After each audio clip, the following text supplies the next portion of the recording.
Ho, ho, ho, ho, ho. Ho, ho. Ho, ho. Ho, ho, ho. To all the little girls and boys that are out there. It's the bloviating Zeppelin. The Zeppelinski. It's Thursday, December 13th, the year of our Lord, 2018. And I am ensconced right here in the command seat, the control seat. So I have to say, ladies and gentlemen, boys and girls, children of all ages, welcome to the bloviating Zeppelin's Berserk Bobcat Saloon radio show. Live and direct right here from the SHR Media Network studios. Okay, there we go. I'm on. Had to start everything. Welcome to Mike. Good to see you in chat. Welcome to Mary Brockman. Good to see you in chat. Welcome to Whiskey Dale. Clyde, thanks you for putting him in a nice place such as this. Ladies and gentlemen, boys and girls, children of all ages, I got to tell you, welcome to the bloviating Zeppelin's Berserk Bobcat Saloon radio show. You got a belly up to the bar, we've kept your seat, and it's great to see you back. Tashay is going to be your bartendress tonight. She pours with the best of them. And, of course, the lava lamp is on over here to my left, your right, indicating that you can listen and chat at shrmedia.com. shrmedia.com. If you want to watch the show and watch the lava lamp transmogrify, then you need to go to the SHR Media Facebook page or the SHR Media YouTube channel. Both are streaming simultaneously right now for the convenience of you with your mind in mind. We don't water our crimes. That's about the 10th time I've said that.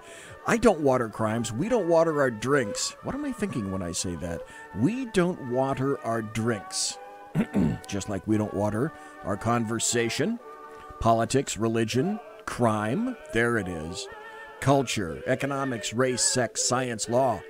We talk about it all here at the saloon. Nothing is sacred. The speech is free, but the booze is not. All that we ask is that when you go to ye olde bat room, we ask that you please flush the toilet, jiggle the handle, and don't forget to tip your waitress. Tonight, it's going to go something like this. Oh, Whiskey Dale says the video is great, by the way, on the Facebook page. Great. Thank you. No, thank you. I'm pointing to the screen over here, which you can't see, but actually, if I point this way, thank you for pointing people to the Facebook page. Appreciate it. Tonight, for the first hour, on my little device right here, we're going to have shortly the Underground Professor. And the Underground Professor is Dr. Michael Jones, who we haven't spoken to in quite some time. And that will be the first hour. And the second hour will be lots of breaking news. I have some great happy stories. Those will be first. A whole bunch of stuff is going on this week. Some revelations made by Comey via Mueller about Flynn. This crap is breaking, and as far as I'm concerned, it can't break fast enough. So, we've got Dr. Jones, I presume, for the first hour. From the, he is the Underground Professor. He is a constitutional scholar of the first note. And then second, we've got happy stories in the second hour. We've got happy stories, good times. And perhaps, if he's in here, we may have a surprise special guest. Especial. So, let's see if we can ring somebody up by the old Tucker telephone here. And if we can, one ringy dingy, two ringy dingies. I know he was there. I was just talking to him.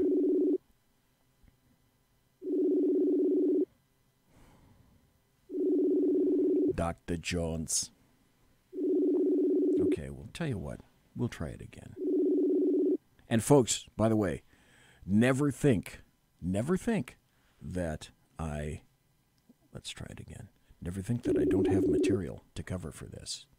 Because I do. I've got a ton of material. Mushi mushi. Number 5 Kung Pao chicken on sale. Ohayou gozaimasu. Gozaimasu denial. Okay. Folks, ladies and gentlemen, Yeah, boys and like girls, children of all ages, we have the underground professor on the air. And thank you for being here tonight, Dr. Michael Jones. Dr. Jones. Yes, evidently, I'm not underground enough. You still found me. I know. But I had to scour long and hard. Now, I've kind of like been under the radar from even my friends for so long now. I don't even know if they still remember me. The last thing that I got from you, and I just want to confirm this, and I hope you say yes. It's been at least a year since you've been on the show. But right around that time, I could swear that I got some photographs of you on a beautiful red Harley Davidson. Evidently, you had just purchased this gorgeous red photos. Harley Davidson. The photos No. The reason you got me on the show tonight. No, not those photos. No. No, those are not in social media. But I'm curious. That is my 2015 Harley Softail FLS. It was gorgeous. What a beautiful motorcycle that was. I think you sent out like... It's sitting right out in my backyard right now. Is it? Beautiful. Gorgeous. Yep. Okay. Yep. You are in Texas, though, right? Oh, correct. God's country. Right, God's country. So if it's out in the backyard, with luck, it's not being rained on. Yeah, it's not right now, but it was earlier, sadly. Anyway. But it's a Harley. It's made for rain and snow and, weather. Yeah. I have the special protection package they sprayed it all with. So it's nice. It's a good bike. I'm not sure if I'm going to be I'm going to be moving to Utah pretty soon here in the next couple of months, and I'm not sure if I'm going to take it with me to Utah or not. And, well, let me put it this way. With all the things that are occurring in California these days, taking it to Utah is going to be a hell of a lot better than taking it to California. Oh, my gosh, yes. Well, a lot less environmental and impact and licensing and everything else. Oh, my God. Yeah. All the crazy crap that's been going on in California. And yes, later on tonight, I will be telling people about all that kind of stuff. Well, like I say, since it's been about a year since you've been on, and my listenership has exploded since then, maybe you can tell folks a little bit about yourself, where you came from, how you got to be the underground professor, where you were born, that kind of cool stuff, so that they have a little bit of a sense of who the heck you are and why you're on, because you're on for a very important reason. But maybe a little bit background into the underground professor. Oh wow, background on me, huh? Yeah. Well, I'm terrible at this stuff. You grew up a poor black child, if I'm not mistaken. Yes, a sharecropper's son. Right. And, exactly right. And we were so poor that on good days we got dirt clods for breakfast. Yes. And I was born an only child, and my result of that, my brothers and sisters hated me. Yeah. No kidding. Yes. No kidding. Yeah, absolutely. I was born in a log cabin that I helped my father build, and it was that primitive. It was. And it was so bad, I only had one LED light to study by. Oh, God. How did you do it? See, those were the days. We only had one remote. I mean, granted, it was a universal remote, but we only had one remote control in the house. It's terrible. It's oppressive. That is absolutely oppressive. Now, you did some very significant time in the military, too. Yes. I did. I did roughly 10 years, 9 months, 15 days, and 8 hours of service in the Air Force. Not like you're counting. No, never sat down to pinpoint it or not. Right. But I was electronic warfare, reconnaissance, the first part of my career, and electronic denial or jamming at the end of my career. I flew in RC-135s and EC-130s. And spent my time doing that. After Desert Storm, I got out and had a couple kids, got my degrees, and voila, been a professor, did the radio show for a long time. Unfortunately, in 2018, I got pneumonia 5 times and quit doing radio because it was just like every time I turned around and tried to get back on the air, my voice would go out again. Holy crap. So I kind of just walked away for a while until I healed up. And unfortunately from that, I've had nothing but a success of health problems. I haven't worked in 2 months, BZ, you don't know that, but I've been pretty much bed bound for the last 2 months. Is it the flu thing? My head open on a door and got a severe concussion and was sleeping 23 hours a day. And the result of that, my old back injury that I had, because of that, it flared back up, and now I'm in excruciating pain. And thank you to Obamacare and the paranoia of opioid addiction, no one will prescribe me any pain pills to cover my pain so I can function. So I'm pretty much just jiggling massive jello laying around in pain. And every so often when I can't take it, they wheel me to the emergency room and get me shots of Toradol. Until I can make it for another 3 or 4 days. So it's been a mess. You're not the only one that I've heard that from. I have heard people say that because of what's been going on with the various opioid epidemic, that because of that, doctors are very hesitant to prescribe, and people that are in chronic pain, they're left high and dry. And you're another example of that because of that push. If you're going to be on them for a week or two, they'll do it. But if you're on a chronic syndrome where you're going to be doing this for months or the rest of your life, like me, because I've been in chronic pain for 25 years, they don't want to get anywhere near me. It's even hard to get a new doctor to take you. I've been fighting the Department of Labor just to even answer my freaking phone calls to let me change my doctor to another pain doctor that's willing to help me. And if you go to the VA, if you go there and see what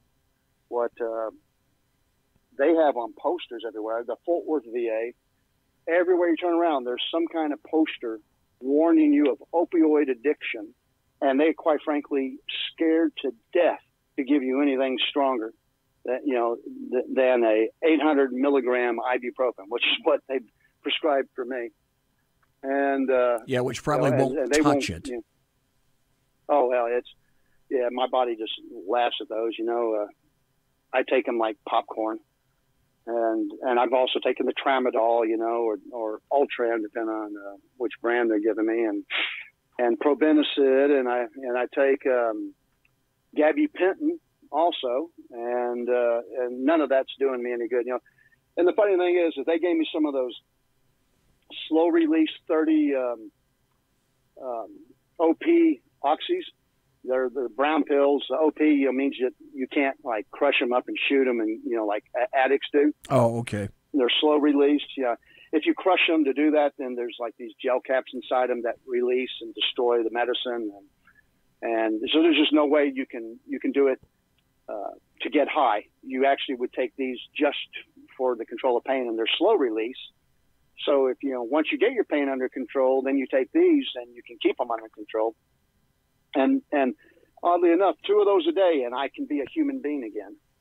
But getting a doctor that's willing to do that for you is next to impossible anymore, or even some hydrocodone. And so, they leave you here in excruciating pain, and I show up and I can't even breathe. I hurt so much, and I can barely even tell them what's wrong with me. And and I'll get a Toradol shot in my hip, which is worse than giving me a pill, to be tell you. Those things are like jello being shoved into your body through a needle. And anyway, so I've been fighting that for 2 months.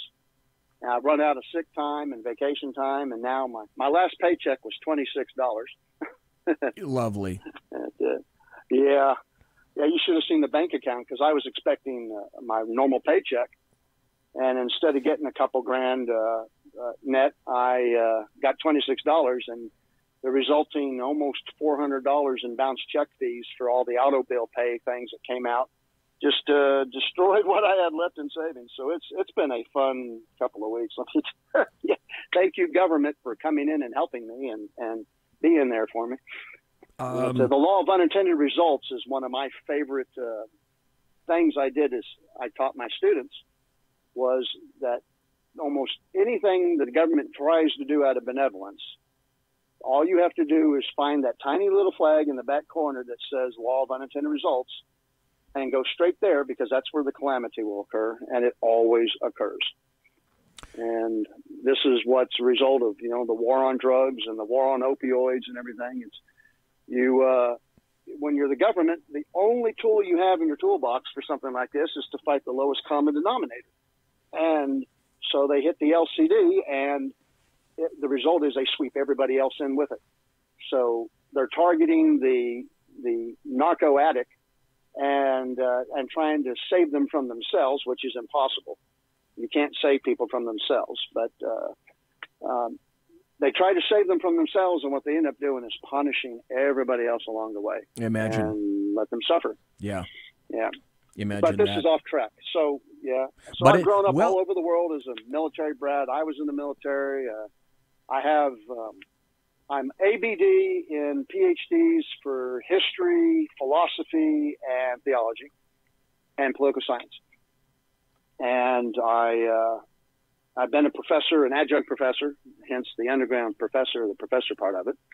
The underground was teaching the truth about the Constitution, resulted in me having to go underground to survive academia. And I had my radio show, The Underground Professor, or UGP Radio. It's still, you can find that on Google and Periscope and all the other places, BTR, all that. You can watch all my shows. I did 5 years of them, I guess. Maybe more. I can't remember anymore. Yeah, you were on Blog Talk Radio, and I remember you were also on Periscope. Yeah. So, I had tens of listeners, too, so I was a big mover in the world of radio. Well, theoretically, tens of listeners. You should be able to go to, folks, if you want to go to Blog Talk Radio and then enter Underground Professor, you should be able to hear his stuff there. And if you also go to Periscope and enter Underground Professor, you should be able to pull up the archives right there as well. Yes, sir. I got to ask you this. And the unique thing here, though, is that I went to Freedom Fest one year in Vegas, and I walked up to a table and went to go introduce myself to myself, because I was sitting on the other side of the table when I was showing up. It took me 5 minutes to realize it was actually you and not me. It wasn't that the weirdest thing, and everybody called us then the different brothers from different mothers. Different mothers, yep. If you've ever seen a picture of Professor Jones, he's the exact opposite. It's like Jack Spratt and his wife. I guess I'd be the wife part. So we're both... and I stole this from you as well. That was 2016, Freedom Fest in 2016. And we went to Las Vegas, and I went at behest of SHR Radio, and you were there as well I think we were there for about a week or close to it. At least a week, yeah. At least 3 or 4 days minimum. In Las Vegas, had a great time, met you there. And basically, you could say that either I'm the short, fat Michael Jones, or Michael Jones is the tall, thin BZ. But we both have long hair. We're both older, and we both have mega beards, so to speak. Well, as of about 3 days ago, I cut off all my hair and trimmed my beard back to a 34th Street level. So I did it. It may sound bizarre to people, but my beard actually was hurting my back. And, it may only have been ounces, but it was psychological that it was bothering me. And so I finally just whacked the doodle back off with a weed eater.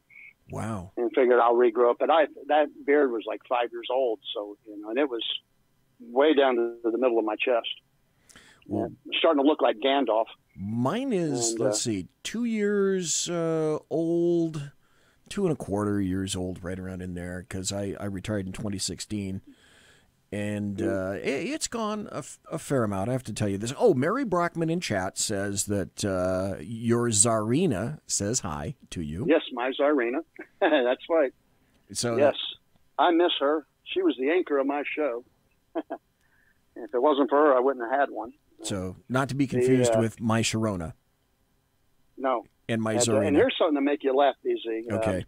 When I have my roommate, I said, you want to listen to me? I'm going to be on radio, but you only get to hear me talking unless you click on a link and listen to it on the link, then you'll get to hear both sides of the conversation. Okay. And so he said, so what do? Do I click on this picture of you? I looked over and it was you and the bobcat. How'd you get next to that bobcat? I never understood how that happened. Yeah, me either. Say, how did you become interested in the Constitution? You are an acknowledged constitutional scholar. Yes, how did you become interested in the Constitution and want to focus on its creation, its background, and its meaning? I don't know if I've ever really told people this, but I had some toy soldiers that were revolutionary soldiers. I had some of those too. And so, they were red or blue, right? And they all looked exactly alike, so you just had to decide that blue was continental and red was, of course, British. Anyway, I started playing with that stuff, and my grandfather once asked me if I knew the significance of any of that and started telling me about, some of it. And so I started getting very interested in it and the history of it. And what blew my mind was just how much we don't know about our own history, about the Revolutionary War and, the founding of this country. And, you go to our history books and stuff, and it's America was all great and Britain was all bad. And I realized that there was more to that story. And the key to me was that there was the reason that we're a country today is because we did not have instant communication like we do today. If we had, then a lot of the misunderstandings between the two sides would have been resolved instantly and explained away, and things would have gone on, the way they always had been. But because of the delays, it allowed people to overreact or to misunderstand, whether intentionally or unintentionally, on what the other side was saying and doing, and voila, we have a revolution.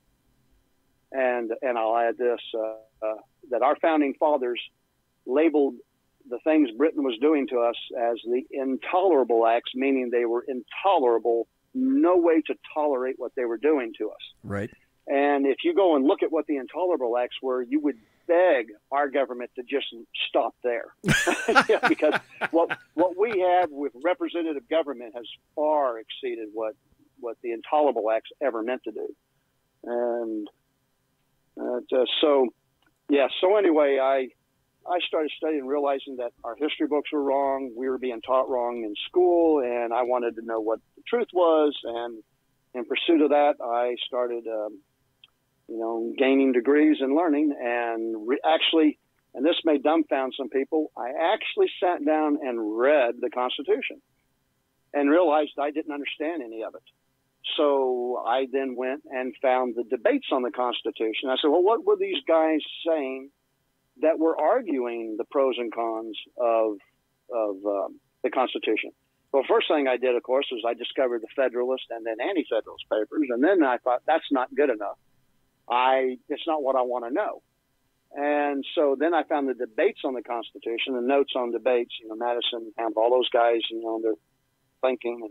And then I started, when I became a adjunct professor, really as a grad student, I started gaining access to archives and stuff that aren't available to the general public. And I started reading newspaper articles and diaries of people that were alive at that time and finding out what they were thinking and saying to their peers and their families and whatnot. And, some of my favorite things for that, like there was this one diary I read where the guy was trying to convince his family to come from Scotland to America.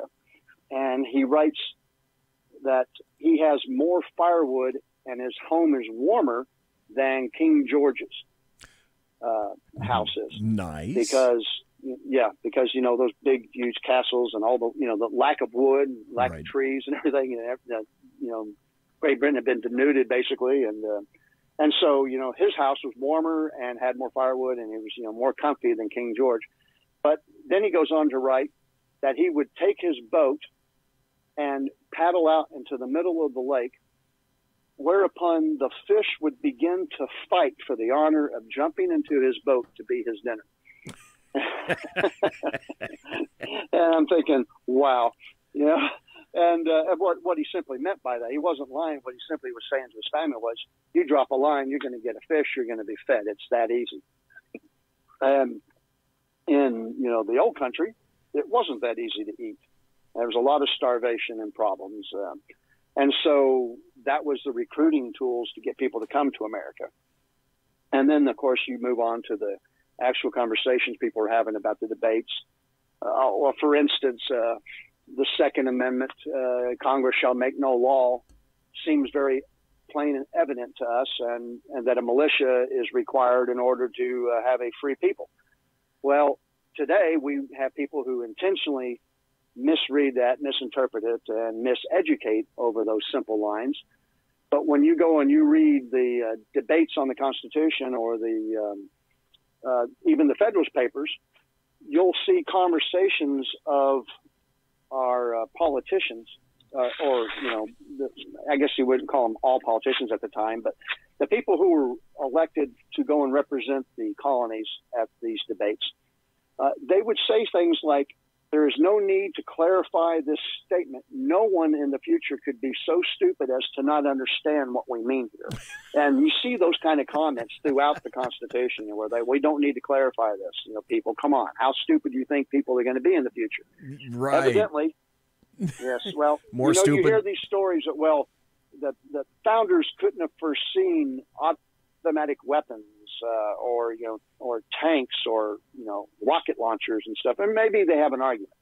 Even though anybody with military history knows that there actually was a automatic rifle, not just muskets, but there was an automatic rifle that fired automatically. The balls. And so they did understand automatic weaponry at that time. But let's give them the argument that they did not understand that. Well, I'll tell you what they really didn't understand was just how uneducated an American public could be that survives government education. My God, is that ever true? We got about one more minute before the bottom of the hour break. We're talking to Professor Michael Jones here in the saloon. After the break, what I'd like to do is go back to the basics and ask you this, because as you already mentioned, so many people either have a really poor understanding or no understanding at all of the U.S. Constitution and the Bill of Rights. I'd like you, and you have explained this before, and you were the person who I've never heard anyone explain it much more easily and readily and simply than you. The difference between a democracy, and which this is not. The country is not a democracy. Everybody insists that it is, right, but it is not. Hey, before you say those words, Bill, don't say the words yet. Okay, but ask people, your audience this question: what type of government do we have? Okay, exactly. So if we don't have a democracy, and we know that to be true, except that the leftist Democrats and the American media maggots think that it's a democracy, but it's an if-then equation. If it's not a democracy, then what is it? And with that, we're going to take a break. We'll be right back. We're talking to Professor Michael Jones, a constitutional scholar. Folks, don't go anywhere. We'll be right back. Conservative media done right. You're listening to the SHR Media Network. Hey, this is Michael Wright. And I'm Shannon Wright. Join us for The Right Way with Shannon and Mike, Monday through Thursday from 7 to 9 a.m. right here on SHR Media. Why are they joining us? For fun things like sports, politics. Oh, maybe some news and entertainment? And all kinds of other things. Money and recipes and events, all kinds of stuff. Yeah, so join us Monday through Thursday, 7 to 9 a.m. here on shrmedia.com.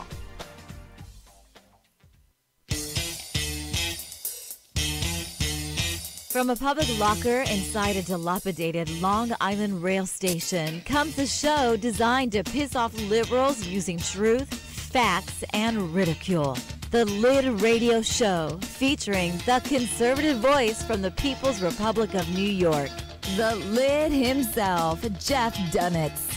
Tune in every Wednesday at 2 p.m. Eastern, 11 a.m. Pacific on the SHR Media Network. Go to shrmedia.com. At Lid Radio, we fight for the truth, justice, and a good kosher T-bone. If you don't listen, Hillary Clinton might sneak into your bedroom in her housecoat late at night and blame you for her election loss. It's the Lid Radio Show with Jeff Dunitz.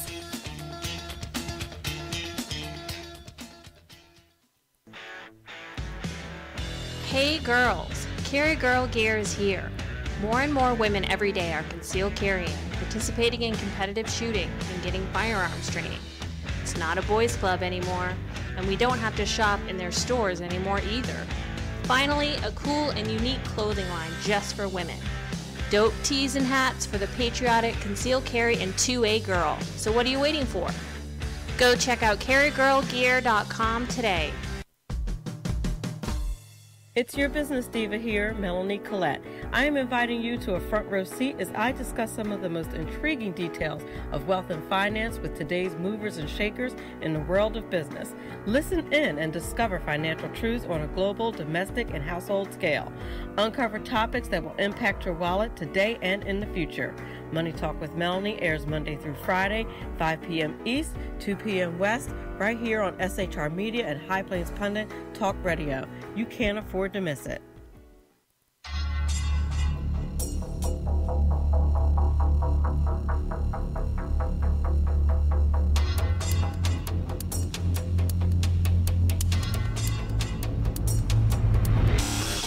The new show on the SHR Media Network, Sackheads Against Tyranny.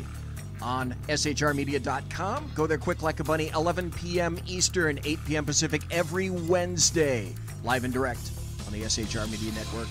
shrmedia.com. Be there.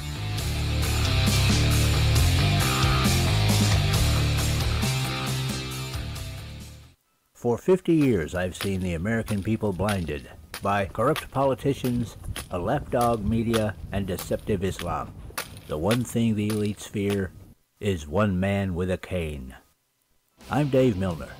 Join me through Spreaker, iTunes, and SoundCloud, through SHR Media and the Western Free Radio Network, for half a century of experienced perspective on political and social issues, weekly on The Unpleasant Blind Guy. And catch me on Jeff Mitchell's EDL Radio on blogtalkradio.com. There's no surrender, ever. Because truth is not always pleasant. Broadcasting behind enemy lines in occupied California, a mere 2 miles from the state capital, the bloviating Zeppelin's Berserk Bobcat Saloon radio show can be heard every Tuesday and Thursday night at 8 p.m. Pacific and 11 p.m. Eastern, only on the SHR Media Network. Go to shrmedia.com to listen. You can also watch on the SHR Media Facebook page and the SHR Media YouTube channel. No goldfish were abused in the making of this ad. Conservative media done right. You're listening to the SHR Media Network. Ladies and gentlemen, boys and girls, children of all ages, this is in fact the SHR Media Network, and I am the bloviating Zeppelin here in the Berserk Bobcat Saloon. And I have a radio show, hence the Berserk Bobcat Saloon radio show. I am live and direct in the SHR Media, the sumptuous and palatial SHR Media Network, where I am broadcasting behind enemy lines in occupied California, and we sit in a studio 2 miles east of the locus of evil on the entire left coast, the belly of the beast, the Bill Mill, the Capitol building in Sacramento, Fornicalia, and late at night when I exit that door right there to the left, I go out, and immediately the terrible vapors of evil brimstone, sulfur emanating from that damn building downtown. I can smell it, and it permeates everything. It's terrible. It's ridiculous. It's horrible and mean, and that's why I am definitely broadcasting behind enemy lines tonight. We have the honor. That brimstone comes from my ex-wife, by the way. Well, then she must have visited the Capitol building at one time or another. Well, she probably flew in on her broom. We're talking to the underground professor. That is Professor Michael Jones.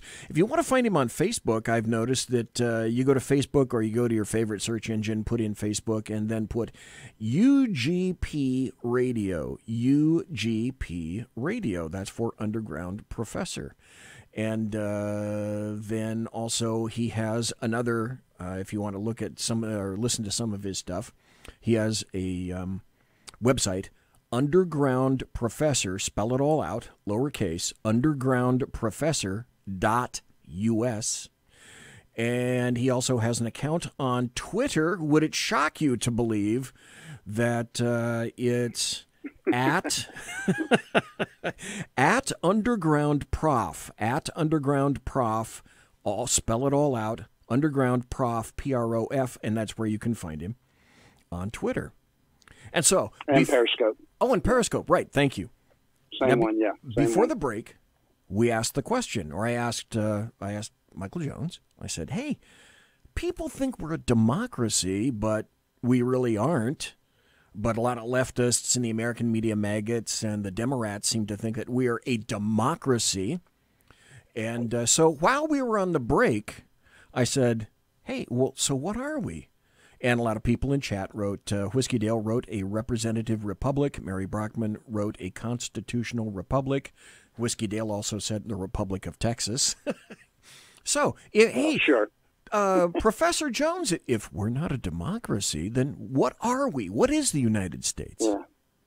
Well, I hate to say everybody was wrong. And I could probably go out on a limb and say everybody listening to this show that had a guess of what kind of government we have was wrong, because almost no one knows what kind of government we actually have. I know. It's simply not taught in the schools.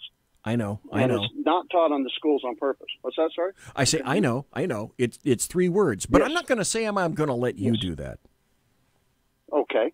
Well, I appreciate it. Because this is done on purpose, because if you know what kind of government you have and you understand what it actually means, then you begin to understand what other things mean in the Constitution and what it means to have rights and to be free. Yes. And they don't want that, which is why they very purposely use the word democracy, because you understand what a democracy is, and then it's easier to accept what they're doing to you because, hey, we're a democracy. And this is okay in a democracy, but it's not okay in the type of government we have. Now, people who say we're a republic are, you get partial credit from the professor. Okay, all right. Yes. And some people may even go all the way out and say we're a constitutional republic. Okay. Which, and I'll give you partial credit. Yeah. Now instead of getting a D, you'll get a C. Okay, Mary said that. Professor. Mary said that. So. Yeah, Mary should know better, but she hasn't listened to me in a while, so I guess she forgot. This, we are in what is called a constitutionally federated republic, a CFR, constitutionally federated republic. 3 words. Every word is required, and no extra words are needed. If you take one away, you don't describe our government. If you add a word, you don't describe our government. Constitutionally federated republic. Real quick, we are constitutionally because we have a written constitution which, by the way, does not limit the power of the people. It limits the power of leaders who are elected to represent. Okay, we're not talking about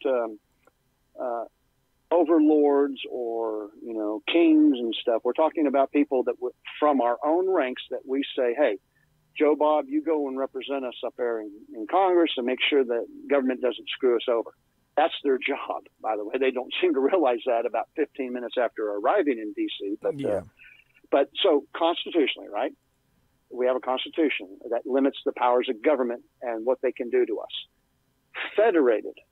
Okay, well, federated is tricky, so we'll come back to that. Okay, and then republic is what everybody knows. We are a republic, a Republican form of government, as opposed to a democracy or any other simple type. That we have people that we elect to represent us. All right, that we do not exercise power. Now, we are the sovereigns of our country. Everybody's taught that much, at least in school, that American citizens are sovereigns. But that's where the education stops. Now, we are the sovereigns, but one of the brilliant things that the founding fathers did, the framers of the Constitution did, was this. They have a system of powers which are separated and shared, correct? Yes. So there are certain powers only Congress has, certain powers only the executive branch has, and certain powers the judicial branch has. And then some of those powers overlap, which become shared powers. For instance, the president does not legislate, and neither does the judicial branch. Only the legislature does that, the Congress. And Congress does not enforce rules. That's the job of the executive, and neither of those branches interpret the Constitution. That is a role cleverly assigned to the Supreme Court by Mary v. Madison. But now we're digressing. So you have a form of government that represents you, the sovereign, as opposed to you wielding direct power as a king yourself. It would be hard to have 240 million kings all sitting around deciding what we're going to do. And if we were an actual democracy, then we would have to all sit around and decide if we were going to buy another box of paper clips for the State Department. Because in a democracy, everybody that's a sovereign, everybody has a right to vote, has to vote on everything. And so anytime any minutia came aboard, we'd all have to sit down and vote. And it's hard to get Americans to vote once a year or twice a year, let alone, 10 or 12 times a day. Right. So thank God we're not a democracy. And the framers, founders of this country, and I separate those because they're not all the same people, they would have said a democracy, they would describe it as mob rule. And they look down upon it. They, as their knowledge of history and Rome and other republics and democracies like Greece, they look down on democracies as a bad thing, not a good thing. Only has that been recent in this country that we have embraced democracies and communism. Okay, so let's go back to the middle one. Constitutionally federated republic. We are a federated government, meaning that, and this is the tricky part, that the U.S. government, the central government, which people now like to call the federal government, which would be wrong, but it isn't. Now, the central government, located in Washington, D.C., has equal power to another level of government, and that is the states. So, today, if I'm not mistaken, according to Obama, we have 57 states in America. Is that correct? Right. Or did I get that number wrong? No, so you just one wrong. He said I think we had 58 states, and that was a new one. Right. That was he said he'd been to 57 of them, right? Okay, yeah. So yeah. Oh, so he got most of them right. All 58 states. Well, he did. So you get all 58 states, and they are co-equal in power to the central government, which leads some of us to believe that if our states wanted to nullify an action of central government, we just had to get together and the majority say, no way, Jose, a little Spanish lingo there, then we can nullify what the central government does. I'm a proponent of that based on the theory of federated government. But if you don't understand that you have a constitutional federated government, republic, you can't ever get to that decision. So anyway, we're federated, meaning that the central government is co-equal in power to the state governments. Now, some of the support for that is found in things like the 10th and 9th Amendment. And the 9th and 10th Amendments must always be read together. They are not intended to be read separately. And that's critical. But here you go. The simple thing is, hey, if we didn't put it in the Constitution, then we reserved it to the people in the states, right? The people, because we are the sovereigns. Right. And the states, because we, the people, live in our states. and we empower our state governments to represent and protect us also. And but here's something that's most important and almost never taught. And let me ask it in the form of a question. Okay. Who created the central government? Who created the Constitution? Was it the central government, or we the people, or the states? I would say not the central government. No, it didn't exist. Right. Yep. And it wasn't we the people. Oh, it wasn't? because Okay. Everybody didn't vote on this, right? Okay, What we did no. was- That's right. That's right. The states. Yeah. Yes. So the states gave birth to the central government, and yet we're constantly being told how the central government is all powerful when it comes to anything the states want to do, and that's just simple balderdash. The state governments Brilliant. gave birth to the central government. Brilliant. It is their creature. And if we want to adjust it or fix it, by God, we can. And we can do it through the amendment process or the nullification process. And you have the Article 5 solutions of taking care of government if we don't like what they're doing. We don't have to have Congress decide they're going to amend themselves. We can simply do it via the states. Now, here's something that is very fun fact for me, and that is this, that creating our government was done by the entire we the people. And it was the last time we've done something like that, because all the states at the time, 13, sat there with the Constitution, and they decided, see, by the rules, the state legislatures were going to vote on the Constitution. But they quickly realized that if they did that, they were likely to suffer tar and feathering or rope burns from lynchings and things like that.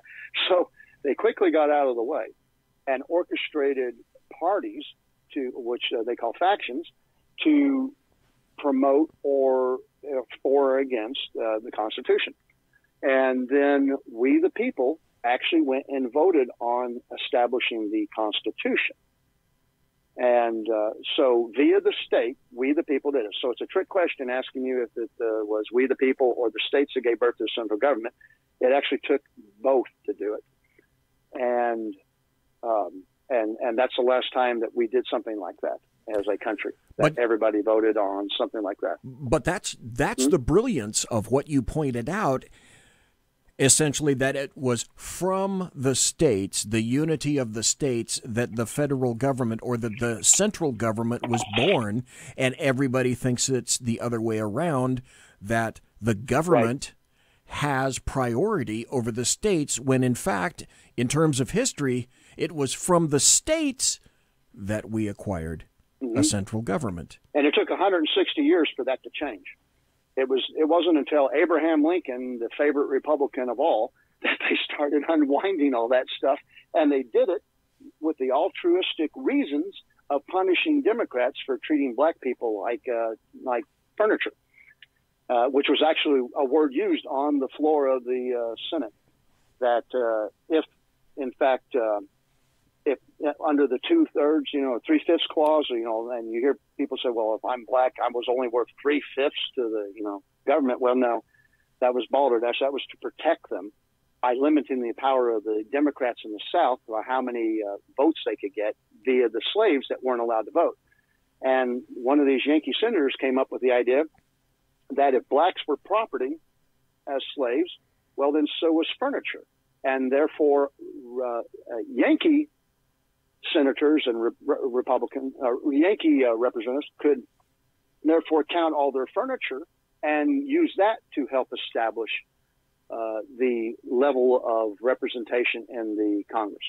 Because everybody got 2 senators, but the amount of representatives you got was based on state population. Correct. And the South was using slaves under the 3/5 compromise to get power. But before that compromise came up, they said, you know what, if you can count your slaves, which you've admitted is nothing more than property, then we can count all of our property too. And we live in the North where manufacturing is going crazy, so we have more property than you, and we'll outdo you there that way. And of course that, was crazy, and they poo-pooed it, but the point had been made. So anyway. And no one teaches that. No one teaches that. I'm sorry, what? No one teaches that purposely. No. And you can still go to school today and hear teachers teach that the founding fathers thought black people were only worth 3/5 of a white guy.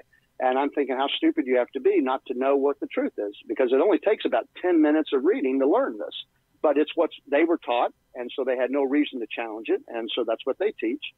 And this is one of the reasons you have, people throwing up their arms saying, don't shoot me, because of all these misunderstandings of the role of blacks in history. We would not have had a country if it wasn't for the blacks in the Revolution. A lot of black people stepped up for that idea of freedom, believe me. and they were promised a lot, and they were let down. But sadly, our government is comprised of people and not saints. And if it was, then, what was that, Federalist 51 or 10 or whatever it was, it says, that if we were angels, we wouldn't need laws, and, et cetera. So anyway, here's a fun fact that I love. All right. And this took me a while to reason out. But it finally dawned on me something, that the framers of the Constitution snuck in something. I told you earlier about the separation of powers and the sharing of powers, right? Mm-hmm. Yes.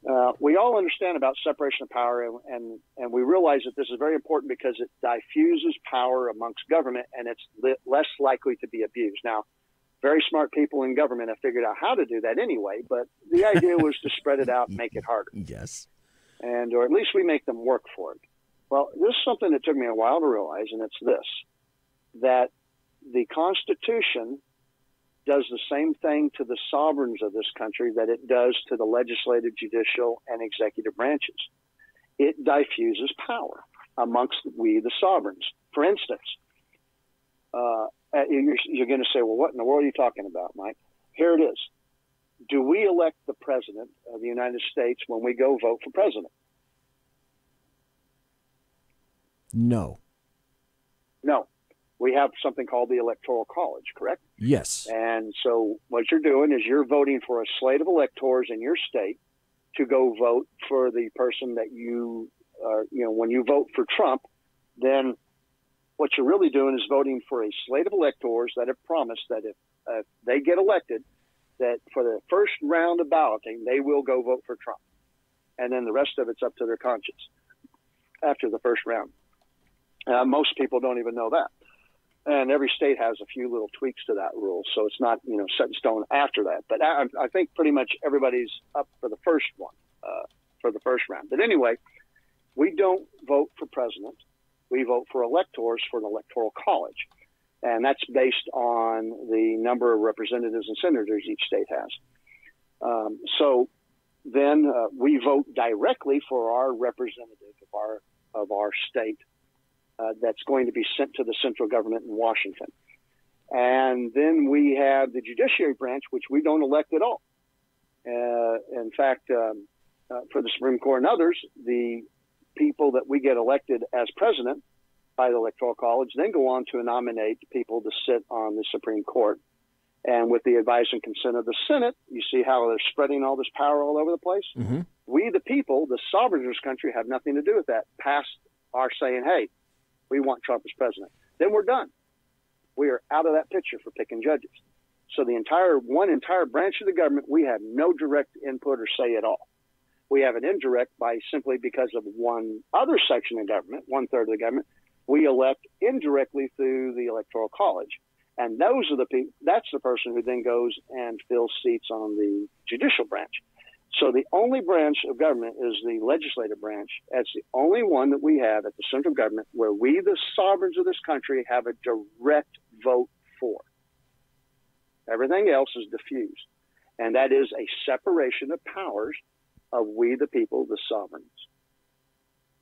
And that's one of the most beautiful things I think I've ever seen in my Constitution. And nowhere on that Constitution are you going to see that written. It took me a long time to realize what that was. Here's what I'm going to do. I'm going to transcribe this from tonight, and I'm going to have you back, and I'm going to post this. It may take me a while because I'm not a real fast transcriptor, but people need to read this. People need to understand just the fundamentals. I wrote in chat right now that I have 7 pages of questions for you. I haven't even gotten off. I haven't gotten off page 1 yet. But the reason that I think this is so important, and I want to delegate more hours to you in the future, is each aspect, what people would consider to be each minimal aspect, because I haven't gotten to positive versus negative rights. I haven't gotten to, why a democracy, why people ask for a democracy, why we don't want a democracy, because I've got 3 more minutes before the top of the hour. And I'm going to have you back. I'm going to transcribe this first hour and clean it up. And if I say any F or S words, then I'll clean those up too. But I want people to listen to this, and I'm going to try to see if maybe I can at least make a smaller show out of this that goes directly to the issues and edit that up. But I want people to read and understand the brilliant things that you've been saying, and the critical need for people to understand why it is that our Constitution was created, and that there are 2 aspects of it. And I think you've said this before, that we have essentially stare decisis, and that all the constitutional scholars these days and the people that are teaching con law could give a crap less about the history. But if there's one thing that I remembered that has been emphasized to me through you, is that teaching the history of constitutional law is every bit as fundamentally important as teaching the law itself. Right. But if you do that, then you can't manipulate stare decisis to coordinate your decision to fit what you want it to do. Yes, and that's why when you step back and look at these documents, you have to ask yourself, and in future shows, I would like to ask you this too, but how is it that we received such brilliant individuals who created such a unique document that we're attempting to shred, unfortunately? This is just absolutely brilliant. These are brilliant words and brilliant documents. So I know you're going to be busy. I think you're going to be Your answer is providence. Yeah, divinity. It's like bing from God. Right. So I got to have you back. I know that you're going to be busy because it's, Christmas and you're going to be moving. Can I have you back after the first of the year, after New Year's? Yeah. You pick a day and I'll be here, busy. Just tell me when. Okay. Great. Because I want to hit this step by step by step by step. It's critical that we understand this, and no one does. And the sad thing is, I'd wager at least 2/3 to 3/4 of the people sitting in D.C. right now have no fundamental understanding of these critical documents as well. Not one. And what makes it even worse is that some of those have actually read the same things I have and still don't know what I'm talking about. And, they call me crazy, but, if you go and you read it, it's laid out right there in black and white. It's not rocket surgery. No, or brain science. Exactly. Right. Folks, we've been listening to the Underground Professor, Professor Michael Jones, and he's going to be moving to Utah. Have a great Christmas, sir, as best you can. Thank you. And you too. God bless you and your family, and may the holidays and Christmas and New Year's find you and keep you safe, sir. I spread that on to you, and a shout out to Ken, Dave, and Mary, my posse. Yep. And the brain and everybody else. I miss you guys, and I promise once I get set up in Utah, my daughter has made me swear that I will set up a studio and start doing radio again. Cool. That would be even better. That'd be great for you, because listen, this is me. I don't know if you think this way, but me doing radio is kind of like therapy. Yes. Oh my God, I miss it so much. Yeah. I have so much rage built up, and I get mad that I had to just quit watching Fox and everything. I literally have tuned out. I couldn't tell you anything about contemporary politics right now. Yeah, that's true. Yeah. Folks, this is the professor, the underground professor, Michael Jones. Thanks for being here tonight, sir. Good night, y'all. God bless. Take care. And with that, we're going to take a break. We'll be right back. And once we come back, I think we'll delve into some happy stories. Hey, Simone in chat and one viewer. Welcome. You're listening to the Saloon, the Berserk Bobcat Saloon, on the SHR Media Network. Conservative media done right. You're listening to the SHR Media Network. Hey, this is Michael Wright. And I'm Shannon Wright. Join us for The Right Way with Shannon and Mike, Monday through Thursday from 7 to 9 a.m. right here on SHR Media. Why are they joining us? For fun things like sports, politics. Oh, maybe some news and entertainment? And all kinds of other things. Money and recipes and events, all kinds of stuff. Yeah, so join us Monday through Thursday, 7 to 9 a.m. here on shrmedia.com.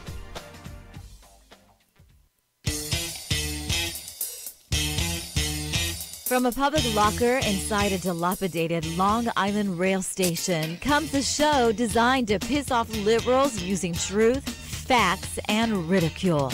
The Lid Radio Show, featuring the conservative voice from the People's Republic of New York, the Lid himself, Jeff Dunitz.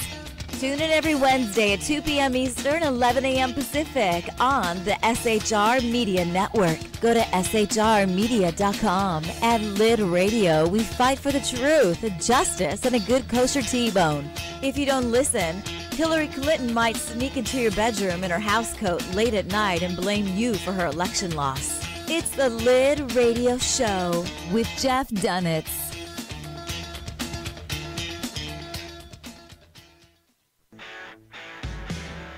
Hey girls, Carry Girl Gear is here.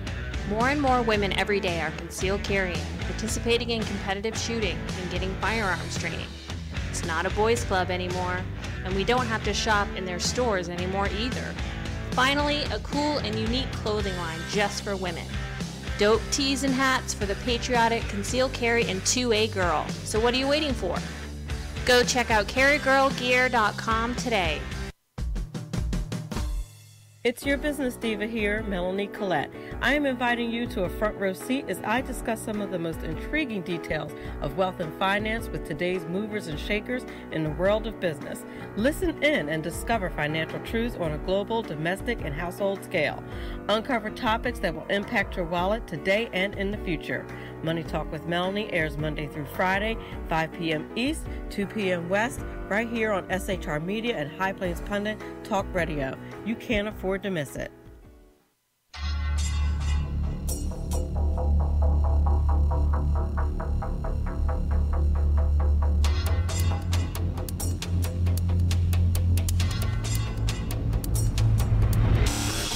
The new show on the SHR Media Network, Sackheads Against Tyranny. On shrmedia.com. Go there quick like a bunny, 11 p.m. Eastern, 8 p.m. Pacific every Wednesday. Live and direct on the SHR Media Network. shrmedia.com. Be there.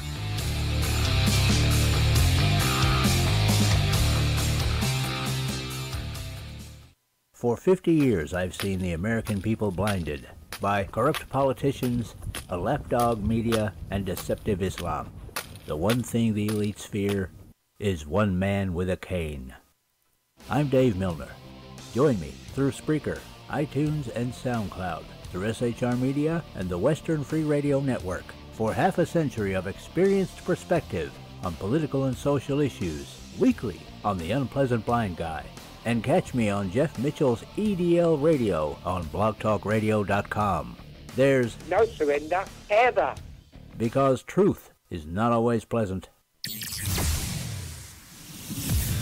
Broadcasting behind enemy lines in occupied California, a mere 2 miles from the state capital, the bloviating Zeppelin's Berserk Bobcat Saloon Radio Show can be heard every Tuesday and Thursday night at 8 p.m. Pacific and 11 p.m. Eastern, only on the SHR Media Network. Go to shrmedia.com to listen. You can also watch on the SHR Media Facebook page and the SHR Media YouTube channel. No goldfish were abused in the making of this ad.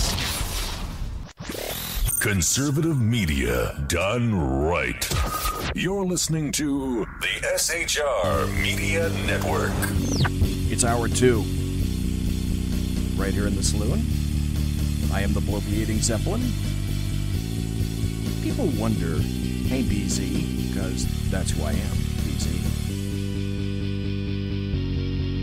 How'd you get the name? Bloviating Zeppelin. Well, it's actually fairly simple.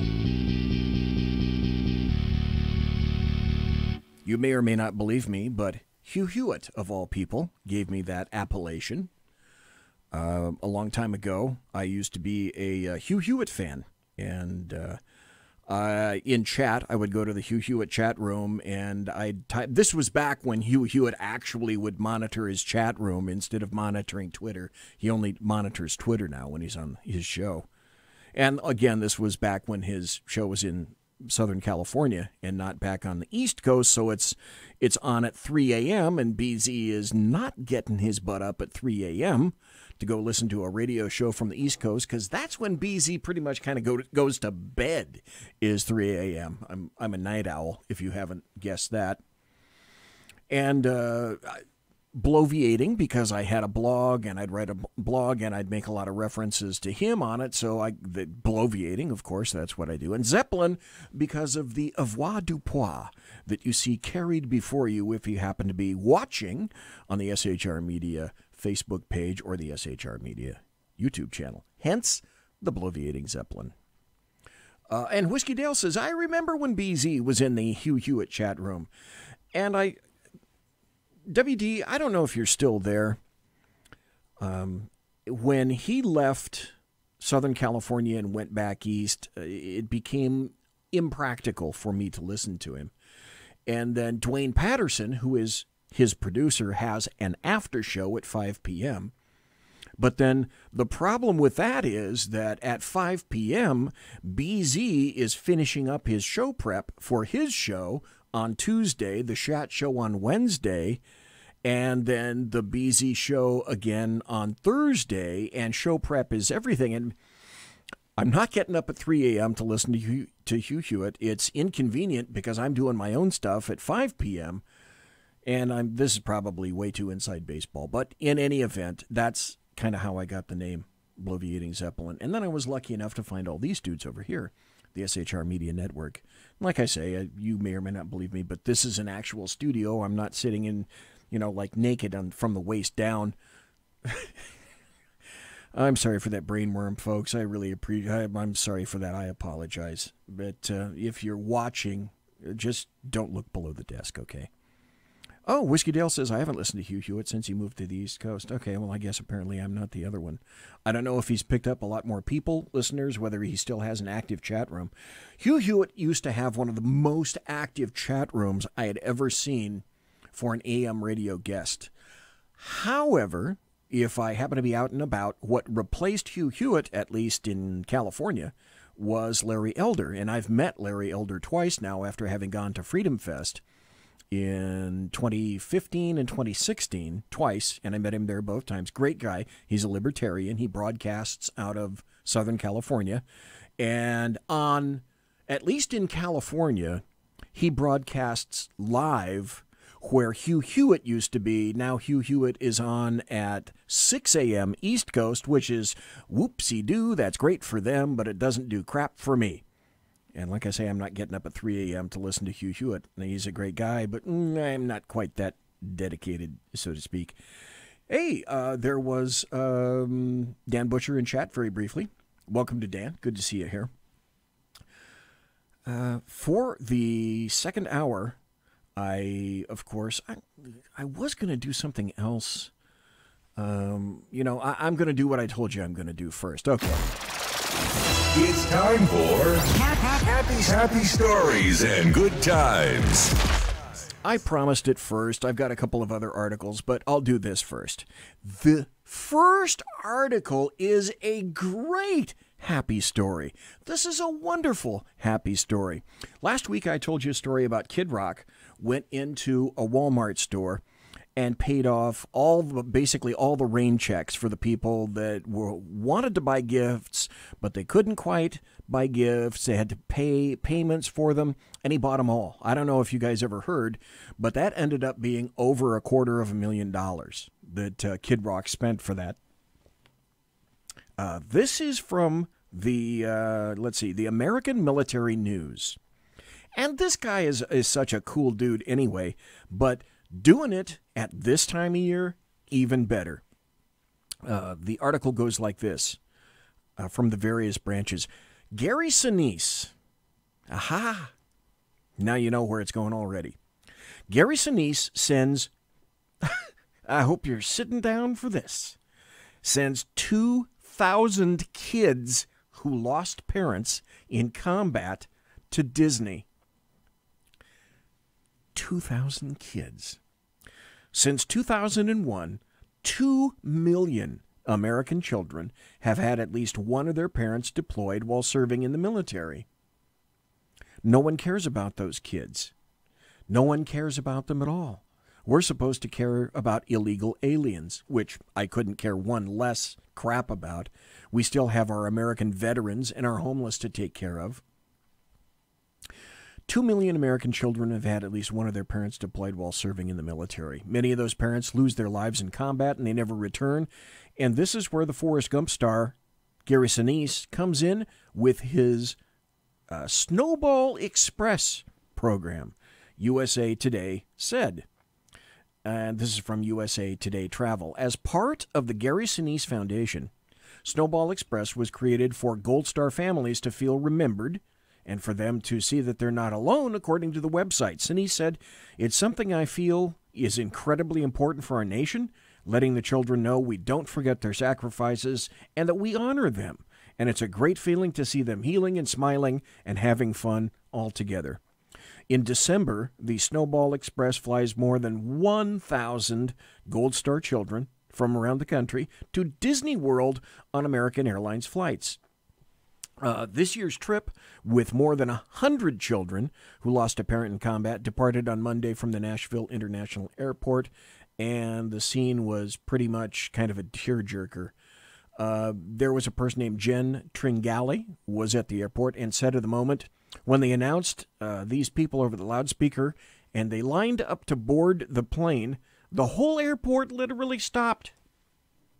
Oh, let's see. I might have this. I might have the audio cut. The whole airport stopped and sang. Oh, here, I do have it. And sang the national anthem. Let's see if we can get this through.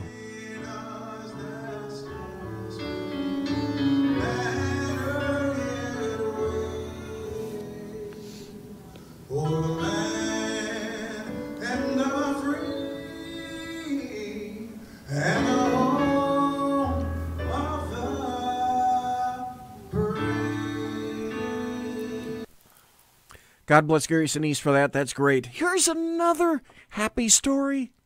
Yes, in chat, Whiskey Dale says, Lieutenant Dan. Oh, he also has his band, the Lieutenant Dan Band. And if I'm not mistaken, I think Gary Sinise plays bass. This is a great happy story. The title, the headline, tells you everything you need to know.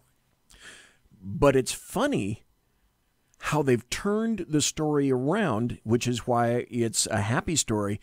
But now the American media maggots are turning things like this around. You'll come to understand what I mean here in just a second. The headline is this. This is, by the way, from rallyforourrights.com.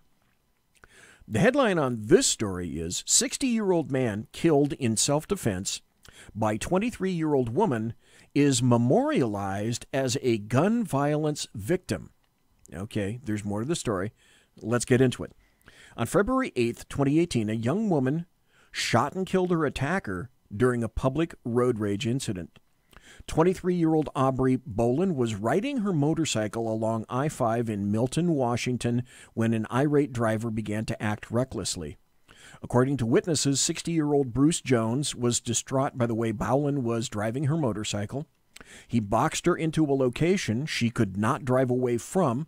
Jones exited his vehicle and physically attacked the young woman who was sitting on her bike. Now stop right there. To me, what I'm hearing is female on a motorcycle, which means that a motorcycle obviously is inherently more dangerous to drive and ride and least prepared to fend off some kind of an attack from a vehicle. And if you stop and get out and you're still sitting on your motorcycle, you potentially have V for victim all over your forehead. So she is already in a very terribly precarious position.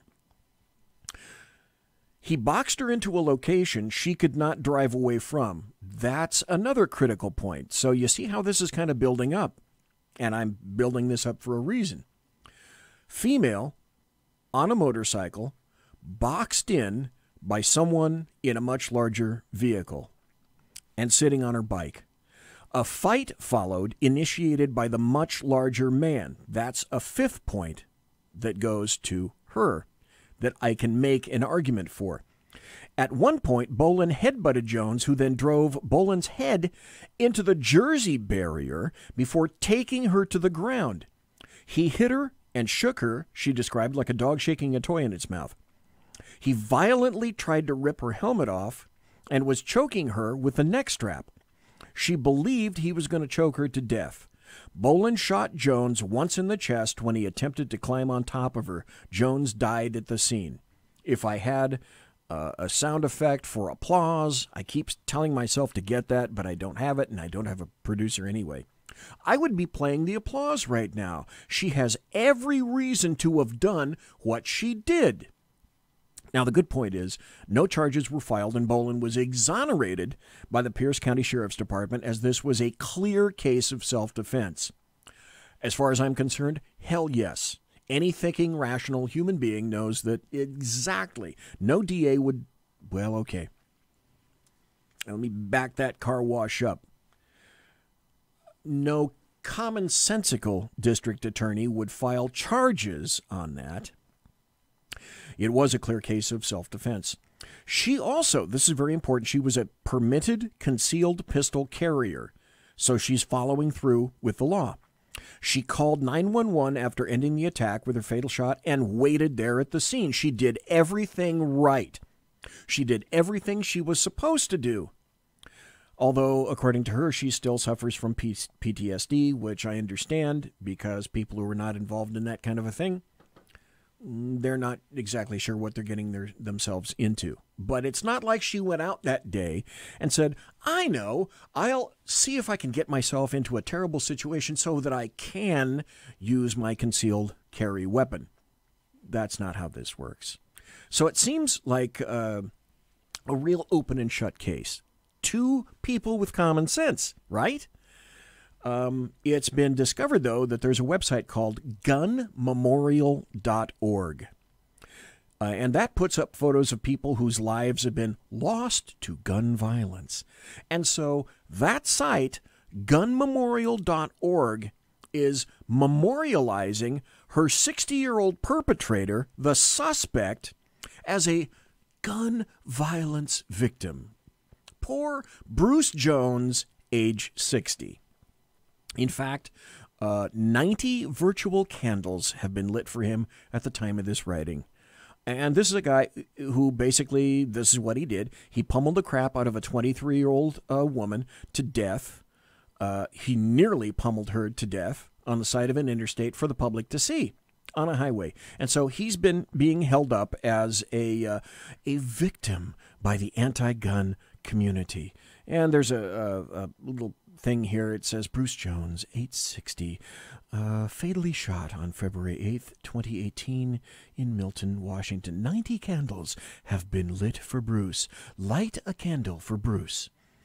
Well, here's what happened. Bruce brought stupidity to a gunfight. So Bruce is no longer with us. So it begs this question, okay, of how many of these other so-called victims are actually perpetrators or suspects on that damn website. The anti-gun movement has also, because it's all about holding words hostage, right? Words have meaning, and corrupting that meaning is how you get things done. The anti-gun movement has adopted the word homicide when they're talking about their statistics. But most people don't know homicide and murder are not the same thing. Homicide basically is all death except suicide, even justified deaths. Okay? And if you're a coroner, you would know that. Even justified deaths like those killed in self-defense. As an example here, as well as law enforcement-related deaths. They use the word homicide, and rightly so. Murder, however, is a very specific malicious act with the intent to cause death or harm or serious harm resulting in death. So the 23-year-old victim, the true victim in this instance, boy, start speaking well, Aubrey Bolin, could have been a murder victim herself, but she was not, because instead she made Bruce Jones a homicide case. You see how that works? With the ability to sway public opinion real easily by using a different word, it's no wonder, okay, that those who wish to take away an individual's right, all of our rights, to self-defense with a firearm, are going to use the term homicide in their argument, as it carries a much higher number. Are you starting to see how this can be used for propaganda, for stats, to build your case for you? That number that portrays perpetrators, suspects, as victims. Like this guy, 60-year-old Brian Jones, who was stupid that day and didn't expect.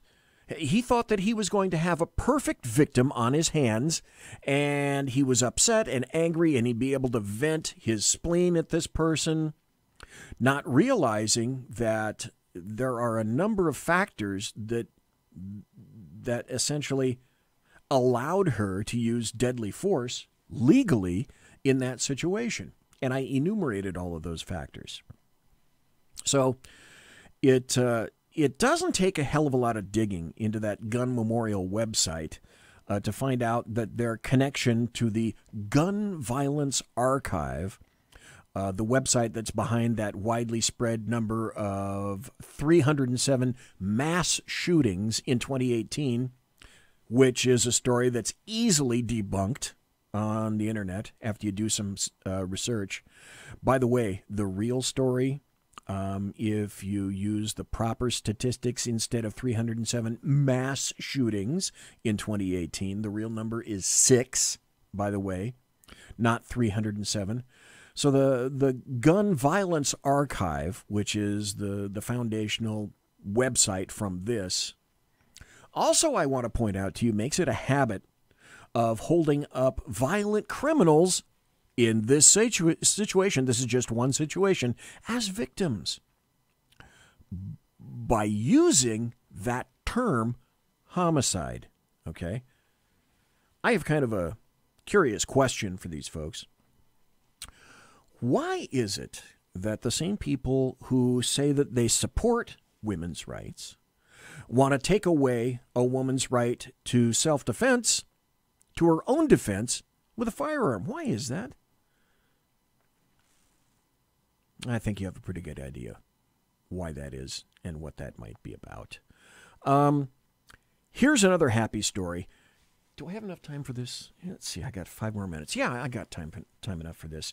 This is from OAN, the One America Network, and it has, this is a story about the FBI and 2 terror plots that were foiled recently here in Ohio. The FBI foils 2 terror plots in Ohio. One America's Chloe Salsameda has more. The power of social media is being praised today as 2 suspected domestic terrorists are taken off the streets of Ohio before attacking the public. On Monday, local and federal prosecutors announced the arrests of Elizabeth Lacron and Damon Joseph. They had no connection with one another, but had a common goal: to kill. LaCron, a 21-year-old living in Toledo, is a self-proclaimed anarchist who sparked law enforcement's interest when they were tipped off that her social media accounts were flooded with posts praising mass murderers. Oh, by the way, if you look at this, and you'll see, yeah, boy, if there's something that has anarchist, because she kind of looks like a guy, I'm sorry, it just happens to be the truth. Yeah, anarchist written all over her little face. She was so inspired by them, she even visited Columbine High School and began writing to Dylan Roof, who's now on death row for killing 9 people at a South Carolina church. Nothing says anarchy like loving Dylan Roof. LaCron allegedly then began formulating her own plans. Throughout the investigation, LaCron expressed violent scenarios she was contemplating. She stated she had been involved in a plan to commit an upscale mass murder, as she called it, and her master plan was to commit an attack at a bar in the city of Toledo. She was arrested Monday after buying materials to make a pipe bomb. Meantime, 21-year-old Damon Joseph allegedly... Okay, so what do you have to commit a crime? You have to have means and intent. So how do you prove intent in something like this? Going out and actively purchasing materials for the end result of your crime? Oh, yeah, that speaks obviously to intent. Plan to attack a Toledo synagogue. Authorities say... I'm sorry, it should have been means, motive, and attempt. Silly me. He's an ISIS supporter who was inspired by the Pittsburgh synagogue shooting. Let me go back a little bit because I was looking at Whiskey Dale. He just came in to chat. Welcome, Whiskey Dale. Good to see you there. He's an ISIS supporter who was inspired by the Pittsburgh synagogue shooting. Hang on. 21-year-old Damon Joseph allegedly planned to attack a Toledo synagogue. Authorities say he's an ISIS supporter who was inspired by the Pittsburgh synagogue shooting. By the way, he's wearing, in his little orange jammies, he's wearing his little muzzy hat on top of his head, and his beard, his obligatory beard. Joseph identified 2 synagogues as his targets and discussed the weapons he believed would inflict mass casualties.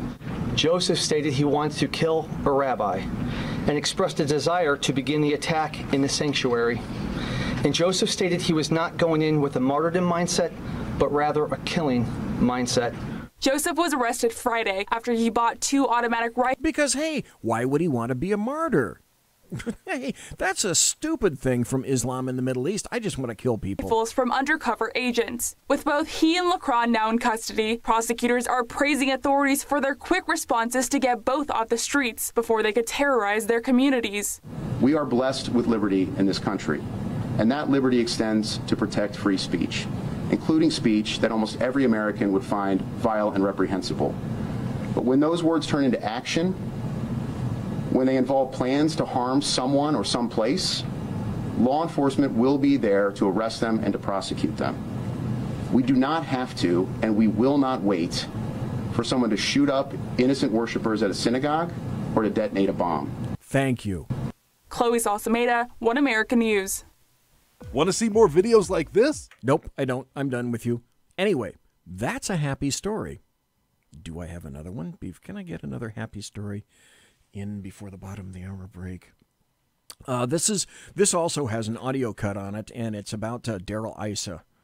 And this came from the Sean Hannity show. I want to play this and put it all together for you.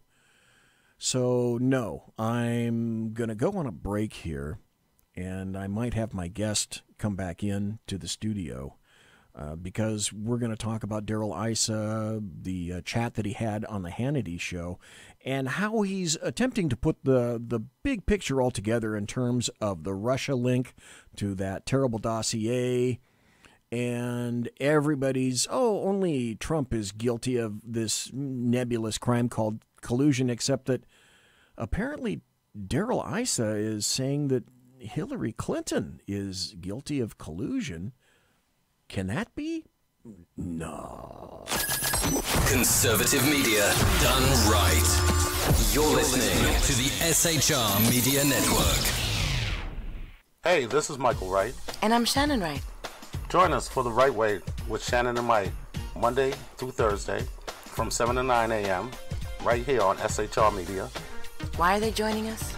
For fun things like sports, politics. Oh, maybe some news and entertainment? And all kinds of other things. Money and recipes and events, all kinds of stuff. Yeah, so join us Monday through Thursday, 7 to 9 a.m. here on shrmedia.com.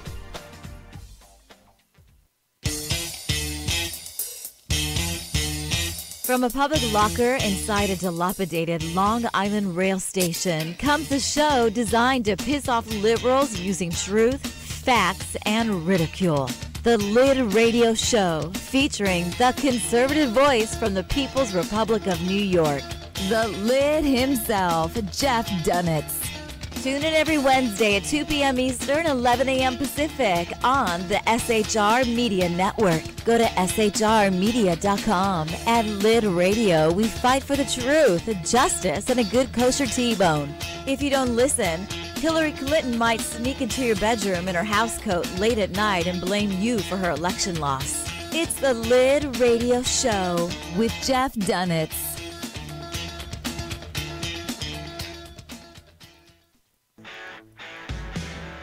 Hey girls, Carry Girl Gear is here. More and more women every day are concealed carrying, participating in competitive shooting, and getting firearms training. It's not a boys' club anymore, and we don't have to shop in their stores anymore either.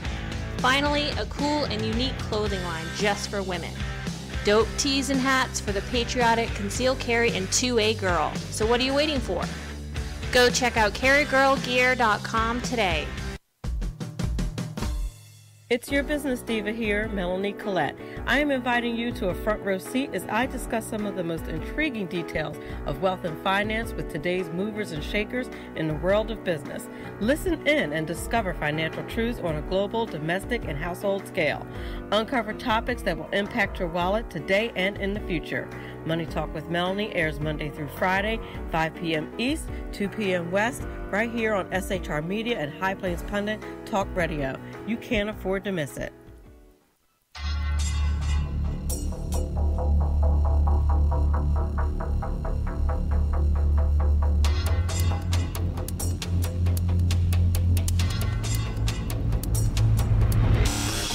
The new show on the SHR Media Network, Sackheads Against Tyranny.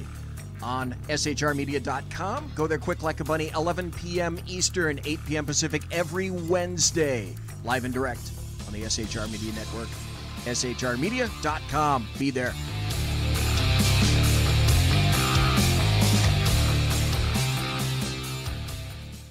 For 50 years, I've seen the American people blinded by corrupt politicians, a lapdog media, and deceptive Islam. The one thing the elites fear is one man with a cane. I'm Dave Milner. Join me through Spreaker, iTunes, and SoundCloud, through SHR Media and the Western Free Radio Network, for half a century of experienced perspective on political and social issues, weekly on The Unpleasant Blind Guy. And catch me on Jeff Mitchell's EDL Radio on blogtalkradio.com. There's no surrender, ever. Because truth is not always pleasant. Broadcasting behind enemy lines in occupied California, a mere 2 miles from the state capitol, the bloviating Zeppelin's Berserk Bobcat Saloon Radio Show can be heard every Tuesday and Thursday night at 8 p.m. Pacific and 11 p.m. Eastern, only on the SHR Media Network. Go to shrmedia.com to listen. You can also watch on the SHR Media Facebook page and the SHR Media YouTube channel. No goldfish were abused in the making of this ad. Conservative media done right. You're listening to the SHR Media Network. Well, it's the final 25, boys and girls. You're listening to the Bloviating Zeppelin right here on the Bloviating Zeppelin's Berserk Bobcat Saloon Radio Show, live and direct from the SHR Media Studios. And in the studios today... Okay, don't think that I'm not going to take that, where you did that at the beginning thing. I'm going to take that, and that will be the photograph that I'll put on top of... I will put that on top of the post that I make for this show. Yes. Okay, guys, it's just... that's such a... Nailing it. Okay, I've got so many places that I've exhausted... Let's see, have I actually exhausted all my happy stories? I think I got... I've got California stories, and I kind of have them for a happy story scenario, but I'm going to back that car wash up a little bit more. I sort of Bigfooted myself, and I said, okay, we're going to have to go here. I started talking about a story about Darrell Issa when he was on the Hannity show. Yes. And this is from the Western Journal. It says, Issa puts it all together on Hannity. Russia linked to dossier will show Hillary is guilty of collusion. And let's see if I can get this to play.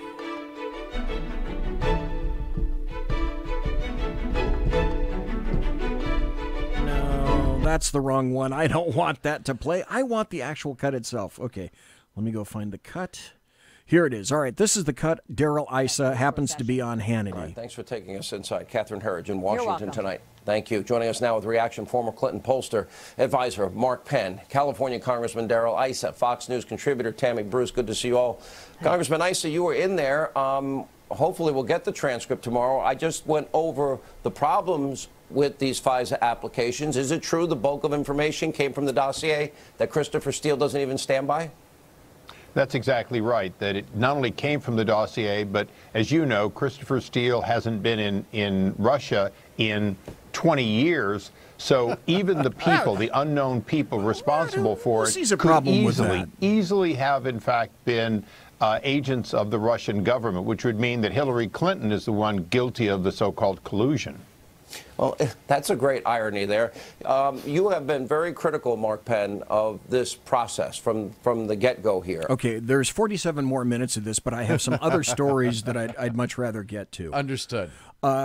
There's a story about the Flynn entrapment, and there's a story about James Comey, and essentially what happened to set this up is James Comey, I love saying this, the former FBI director, James Comey, who, by the way, his good friend Rod Rosenstein recommended to President Trump that he be fired. Yeah. Noting all these various bullet points of why it was that Comey deserved to be fired. Shitload of reasons why he was not an effective leader of the FBI. Yeah, which is very true. But all along, James Comey, I suspect something may be happening finally to James Comey. If after January we can kind of keep the focus on this stuff, because we did lose the House. Mm-hmm. But I want to read this article because it has a transcript that is incredibly revelatory. And it's from the Wall Street Journal by a guy named James Freeman. It says, the unbelievable James Comey. Now, he means not unbelievable in terms of, oh, he's so wonderful and great. It's unbelievable as I can't believe a damn thing the dude says. Yeah, he's untrustworthy. Yeah, all 6'8" of him. And it goes like this, because James Comey said that he didn't want to talk behind closed doors because he wanted to be all transparent. Of course. So he wanted to speak in front of a non-closed door session so that he could get away with saying, basically, that if I tell you some stuff, oh, I'm sorry, we're in an open forum and I can't tell you that because it's classified information. Right, but he still, essentially what you're saying is he still wants to come out of the closet. He just doesn't want to admit to anything. Right, okay. Right. It's funny you should mention that. Very funny you should mention that. It's almost like you've read this story on now. Well, I know you haven't, but here's the story from James Freeman from the Wall Street Journal. Can the story, former FBI I love saying former. Former FBI Director James Comey told Congress last Friday possibly be true in a joint executive session of the House Judiciary and Oversight Committee? Comey presented himself as unaware and incurious regarding one of the most consequential investigations the FBI has ever conducted. After describing how little he knew about the federal government's use of its surveillance powers against associates of the presidential campaign of the party out of power in 2016, Mr. Comey then assured lawmakers that the launching of the investigation was proper and free of political bias. Of course. No bias with regard to Comey. Even though he was clueless about the process, he's 100% positive there was no bias. Right. Well, the problem with that is that on Saturday, this past Saturday, a transcript of the Comey testimony was released by the congressional committees. And President Donald Trump tweeted without subtlety on Sunday. Without subtlety. Yeah, that's called kind of a clue. Not just on Sunday, pal. It's without subtlety 7 days a week, but I digress. And so Trump wrote, on 245 occasions, former FBI Director James Comey told House investigators he didn't know, didn't recall, or couldn't remember things when asked. Open investigations on 4 Americans, not 2, didn't know who signed off, and didn't know Christopher Steele. All lies. Well, and, see, this is where the president has a tendency to not understand. It's not lies. He misremembered. Ah, damn it. That's it. Good point. Big difference. He wasn't trying to deceive. He just could not recall. I know. There is a big difference, BZ. Massive, massive. Now, this guy Freeman writes, this is perhaps an overstatement, but some skepticism is clearly in order on the part of the president and every other American who wants free and fair elections. Lawmakers were interested in finding out who exactly initiated the investigation and when. And I'm going to read from the transcript coming up here. President Obama on behalf of Hillary Clinton, but go on. Here's a portion of the transcript, and this is a back and forth, a little tete-a-tete between, in which Obama administration, the FBI boss under the Obama administration, our Jimmy the Leak, as I call him, was questioned by one of my great pals, Representative Trey Gowdy, who's a Republican from South Carolina. So Gowdy says, his question is, do you recall who drafted the FBI's initiation document for the late July 2016 Russia investigation? Comey says, I do not. Gowdy, would you disagree that it was Peter Strzok? Comey, I don't know one way or the other. Gowdy, do you know who approved the draft of an initial plan for the Russia investigation in late July 2016? Comey, I don't. Okay, this wasn't just any other investigation. On the other hand, okay, I get it. The FBI is a big place, and perhaps the director would not recall which of the staff had worked on a particular document. But under further questioning from Mr. Gowdy, Mr. Comey added that he didn't remember ever seeing the document. Let me ask you a question. Do you believe that? No. Sackhead Sean? No. Not even for a fucking second. Not even for a hot New York fucking minute. No fucking way do I believe that. Again, one might hope that consequential cases going to the heart of our democratic process would be closely supervised by the most senior officials. It makes a lot of sense. But any case generates some volume of documents, and an FBI director may be able to learn enough from staff briefings to make sensible decisions. Okay, the next part of the transcript is a little bit harder to swallow. Gowdy. It gets worse? Yeah. Okay. This is why I love this story, and I had to bring it here tonight.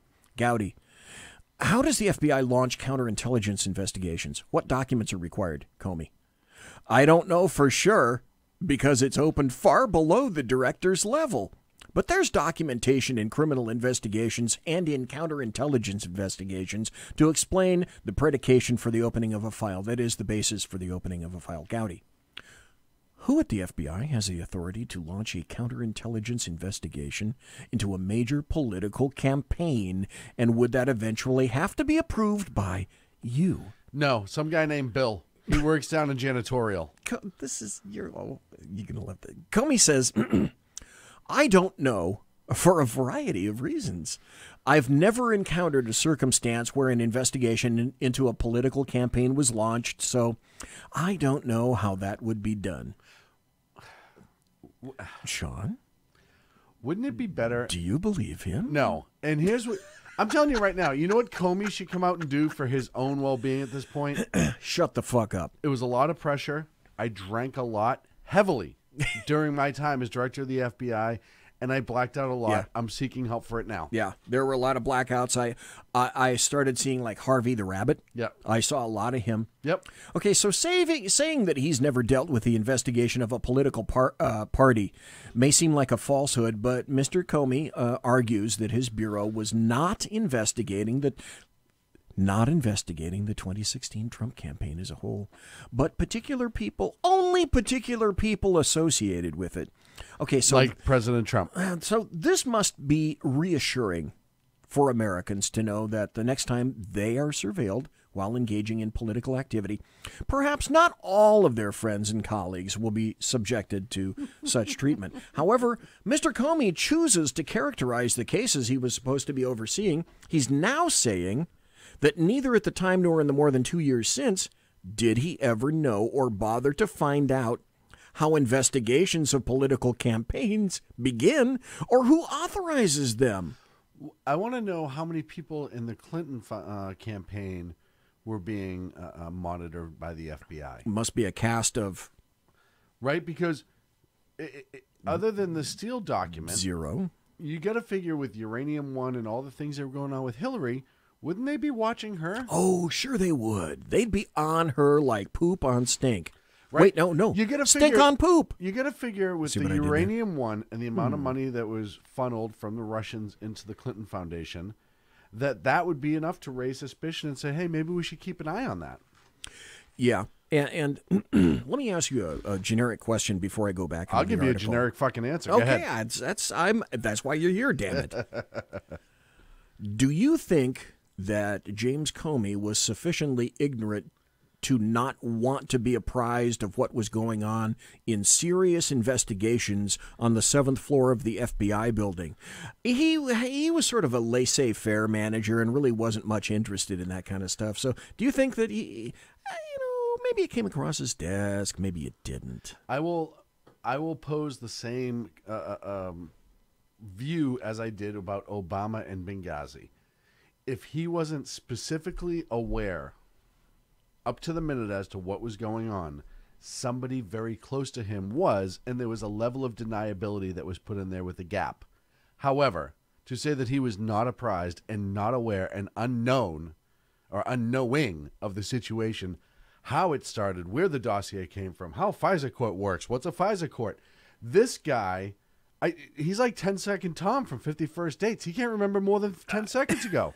Seriously, he should get checked out. Because if he can't remember this much shit in this major election during this major time in this country, while he was the leader of the FBI, the director of the FBI, the second highest law enforcement agent in the country, essentially, if he can't remember any of that stuff, he's got Alzheimer's or some other disease that he needs to get checked out. So you have to ask yourself this very important question, other than the investigation into Trump Tower, General Flynn, etc., because I got another great article about you mean when they bugged entrapment.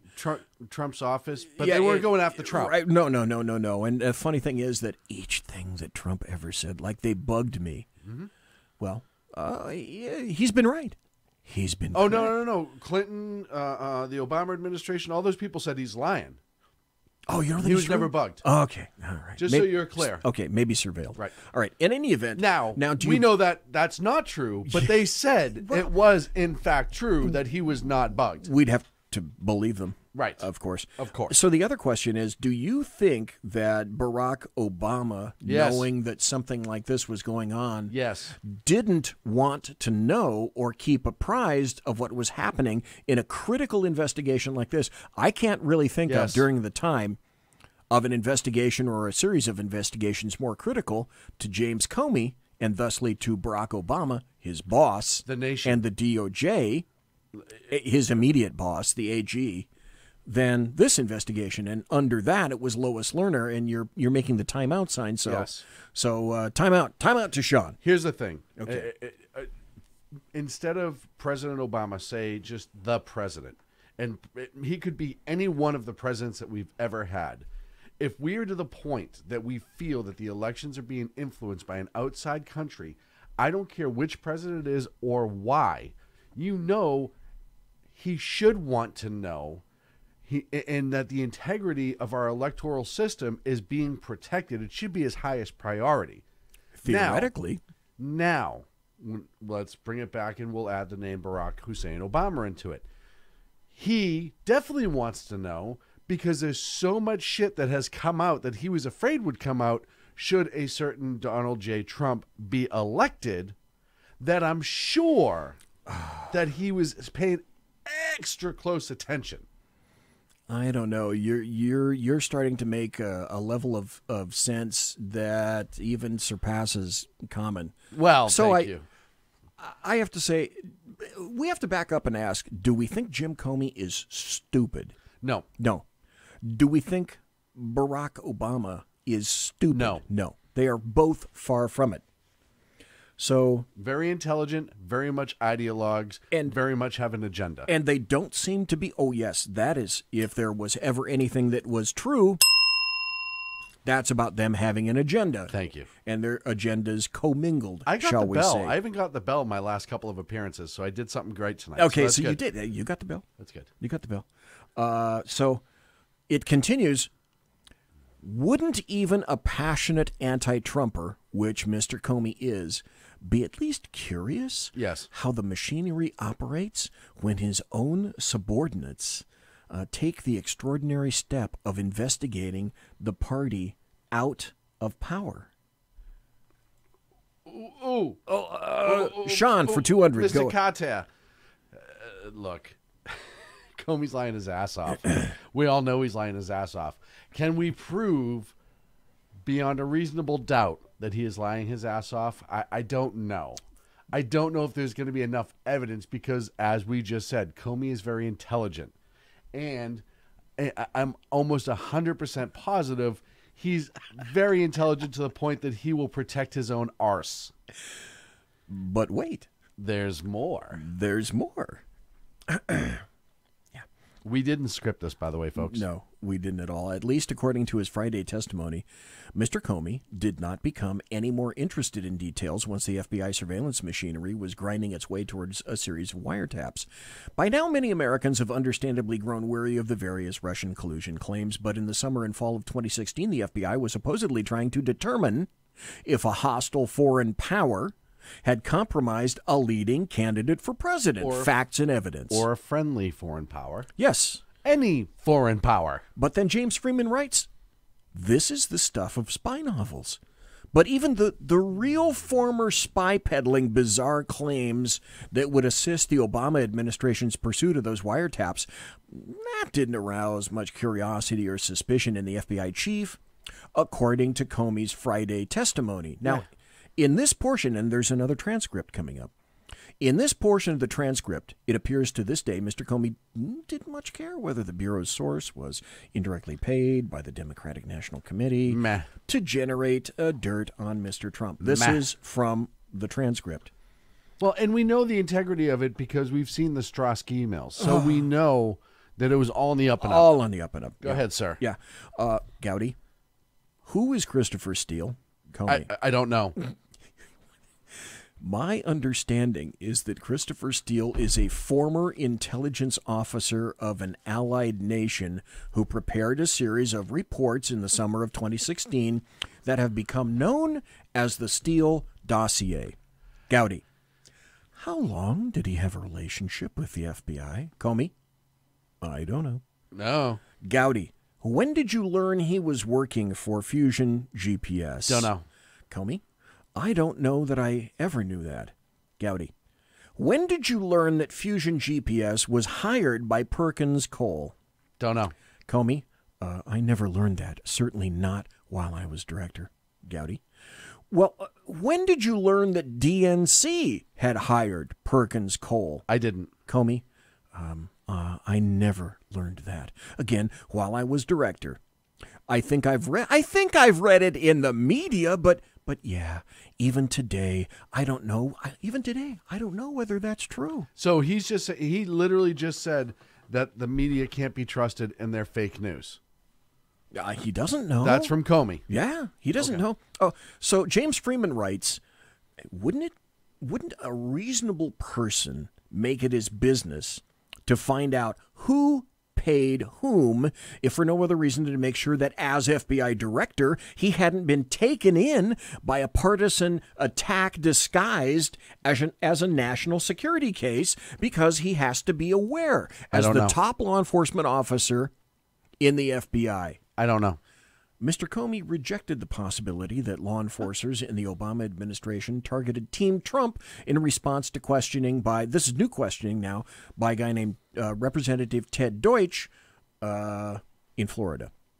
Deutsch, Director Comey, do you believe the FBI or DOJ ever investigated the Trump campaign for political purposes? God, no. Comey, I hope you're sitting down. I not only don't believe it, I know it not to be true. Oh, thank God. Now, the one thing I left out of this, by the way, folks, is that Gowdy is a Republican. Okay. Ted Deutsch out of Florida is a Democrat. A Democrat. Comey, I not only don't believe it, I know it not to be true. Deutsch, I'm sorry. Would you repeat that? Mr. Comey, I know it not to be true. I know that we never investigated the Trump campaign for political purposes. By the way, on the same token, I was reading recently some document and transcripts from Al Capone, who denied ever not paying taxes. He had no recollection that his organization failed to pay taxes. But go on. Nope, I know that. But by the way, folks, I can tell you right now that we're going to run long because I'm going to go into one more article that is very important that I want Sean to hear and I want everybody to comment on. The final product of this James Freeman article is this very fundamental question. How would Comey know if the rest of his testimony is accurate? How can he be so decisive on this, and yet apparently he knows nothing on any of that other stuff? Nope. He is literally Sergeant Schultz from Hogan's Heroes. I know nothing. I know nothing. Nothing. Yes. Now, something just happened recently. It's 57 minutes after midnight on the far East Coast. And it's almost 10 o'clock, 9:57 here on the left coast. Today, a judge in the Flynn case made a very important request for documents in this case. And this is an article that was just issued today. Yesterday. From the entire editorial board of the Wall Street Journal. And it's called The Flynn Entrapment. A court filing shows the ugly tactics employed by James Comey's FBI. Of special counsel Robert Mueller's many targets, the most tragic may be former National Security Advisor Michael Flynn. The former three-star general pleaded guilty last year to a single count of lying to the FBI about conversations he had with Russian ambassadors to the U.S. Now we learn from Flynn's court filing to the sentencing judge that senior bureau officials acted in a way to set him up for the fall. Not a rich man after decades in uniform, Mr. Flynn pleaded guilty to avoid bankruptcy and spare his son from becoming a legal target. Leftist Democrats and the American media maggots all point out the active fact that, hey, Flynn, if he wasn't guilty, he shouldn't have pled guilty, so he's guilty, dude. I will use this example that I used today. It's like there's a lot of law enforcement agencies that a mere allegation of use of force, handcuffs too tight, broke the wrist, blah, blah, blah, blah, blah, they will pay out immediately $10,000. Yeah. Because it's cheaper than the $300,000 it will be to defend it. And even though technically it makes them liable, and the officer is responsible on paper, it is just the simple and quickest way out to, and that's exactly what I believe happened here. Okay, that's two for you in one night because that's exactly what happened with Flynn. Mr. Flynn's filing doesn't take issue with the description of his offense, but the additional facts the Flynn defense team flags for the court raise doubts about FBI conduct. The Flynn filing describes government documents concerning the January 24, 2017 meeting between two FBI agents when Mr. Flynn supposedly lied. Now, it's not in this article just yet, but the FBI agents who interviewed Flynn at the time came back with the feeling that they had not been lied to by General Flynn. They believe he did not lie.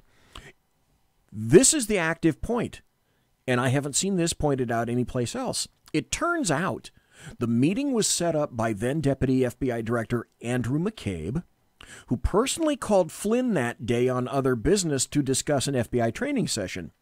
By McCabe's account, on that call, he told Flynn this is a quote, he told Flynn he felt that he needed to have two of our agents sit down with him to talk about his Russian communications.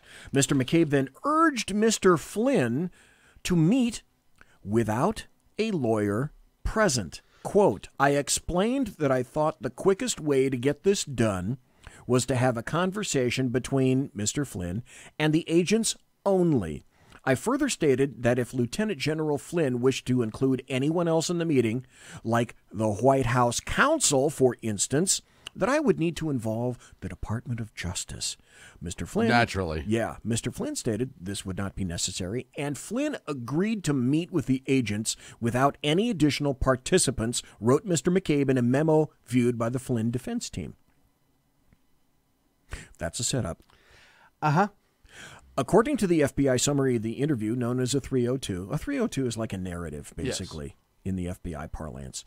Mr. McCabe and FBI officials, quote, decided the agents would not warn Flynn that it was a crime to lie during an FBI interview because they wanted Flynn to be relaxed and they were concerned that giving the warnings might adversely affect the rapport. How much more clear can you be about that? I don't know. It's kind of cloudy. It's kind of murky to me. It's a little cloudy. Yeah. We also know from then FBI Director James Comey that this was his idea.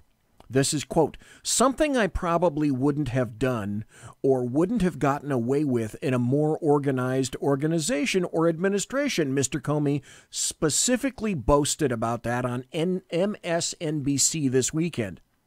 Let me read that over to you again. Try that again. The Comey said, this is something I probably wouldn't have done, something, meaning what he did to Flynn to send the two agents in there. This is probably something I wouldn't have done or wouldn't have gotten away with.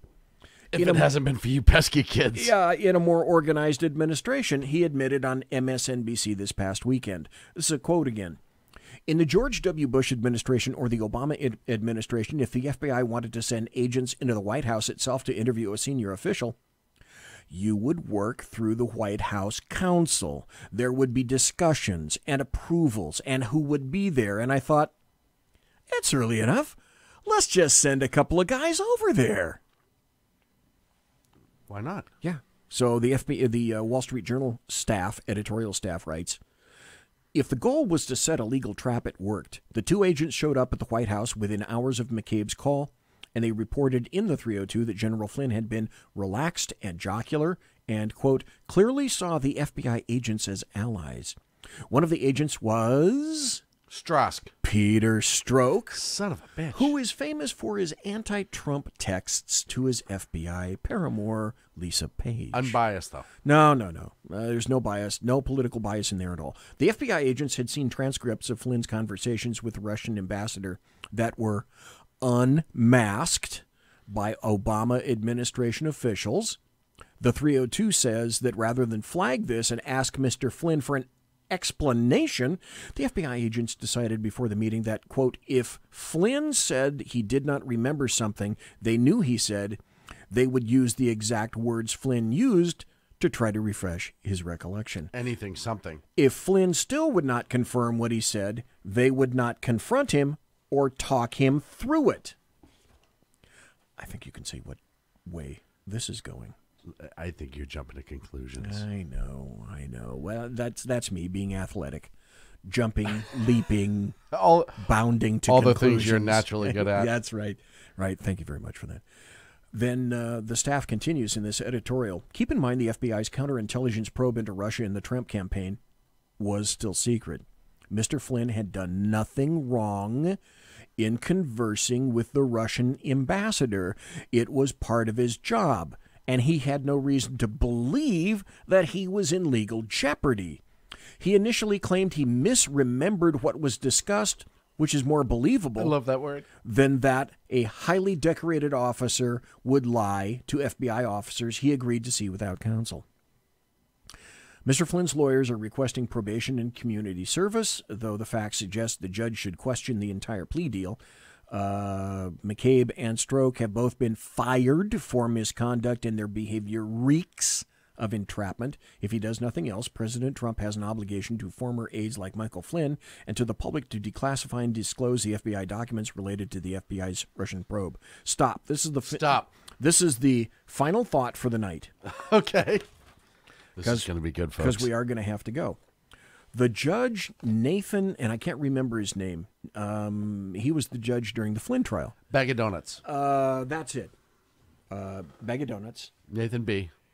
now, after having been apprised of a lot of this information, has demanded from the FBI to see all the relevant documents that he has not yet seen, because now he's starting to believe that this was, in fact, a setup. And if you remember, this was the same judge who said that he had questions about the entire incident because the FBI was known to set up people on prior occasions.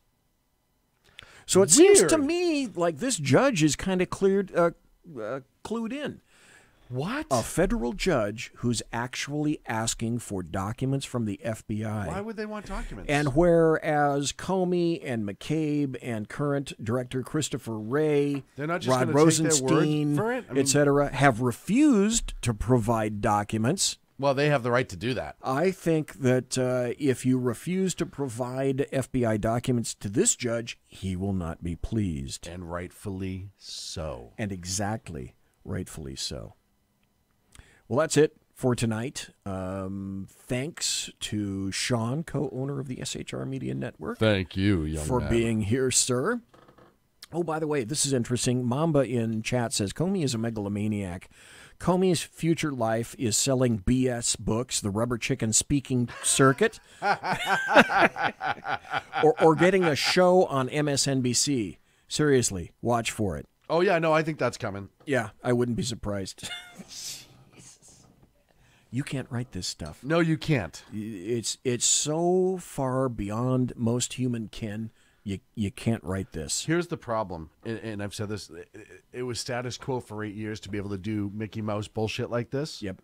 And now that it's not status quo, they're all shitting chickens. Well, also, think of this. God, I didn't even get to this book today with Michael Jones. Think of this. What we would not have known any of this had Hillary Clinton been elected as president, because she would have buried the crap out of this. Buried is not the word. Buried is what she does to people that politically oppose her or aggravate her. This would be annihilated off the planet. Yeah. So did I say that out loud? No, yes, you did. Yeah, I'm going to die. Yeah. No, I'm on the list. No. Hey, who's that knocking on the door right there? There's a car driving up in the driveway. I can see it on the camera outside. Did a helicopter land? That was quick. That was really quick. So fucking weird. Wow, how does that happen? Okay, folks, I want you to have a good weekend, and I will be back next Tuesday. Sackheads Against Tyranny. You know what? I'm going to have to consult my calendar on this, because I can't remember from one week to the next when Clint's rhinoplasty is finished, because I'm sure the guy is knocking on it right now, and there are shards of nose being cast aside. Oh, today's the 3rd. You know what? I think there is going to be a Sackheads Against Tyranny next week. Next week on Wednesday. So that's another thing you have to look forward to, folks.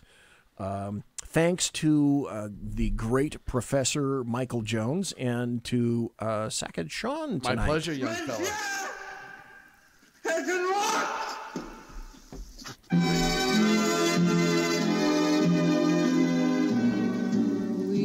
Ladies and gentlemen, boys and girls, children of all ages, thanks for listening to the Bloviating Zeppelins Berserk Bobcat Saloon Radio Show, live and direct right here on the SHR Media Network. I'm sorry, the sumptuous and palatial Very nice. SHR Media Network. If you want to contact me, you can find me on Twitter at BZEP, BZEP, on my blog at bloviatingzeppelin.net.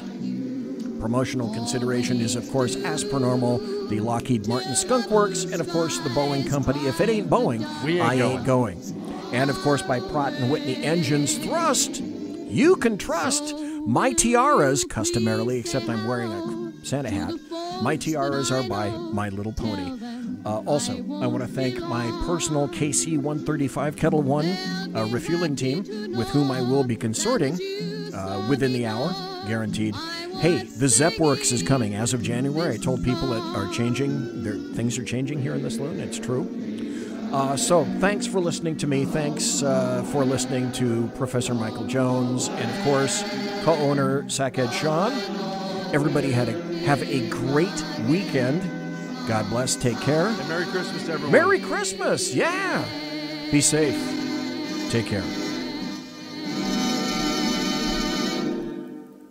Everybody quiet down now and get some sleep. Night, everybody. Good night, Mama. Night, Ben. Good night, everyone. Good night, Mama. Good night, Daddy. Good night, children. Good night, Daddy. Good night, Elizabeth. Good night, John Boy. Good night, Jim Bob. Good night, Jim Bob. Good night, Jim Bob. What's going on? I was asleep. What's everybody doing? Good night, Jim Bob.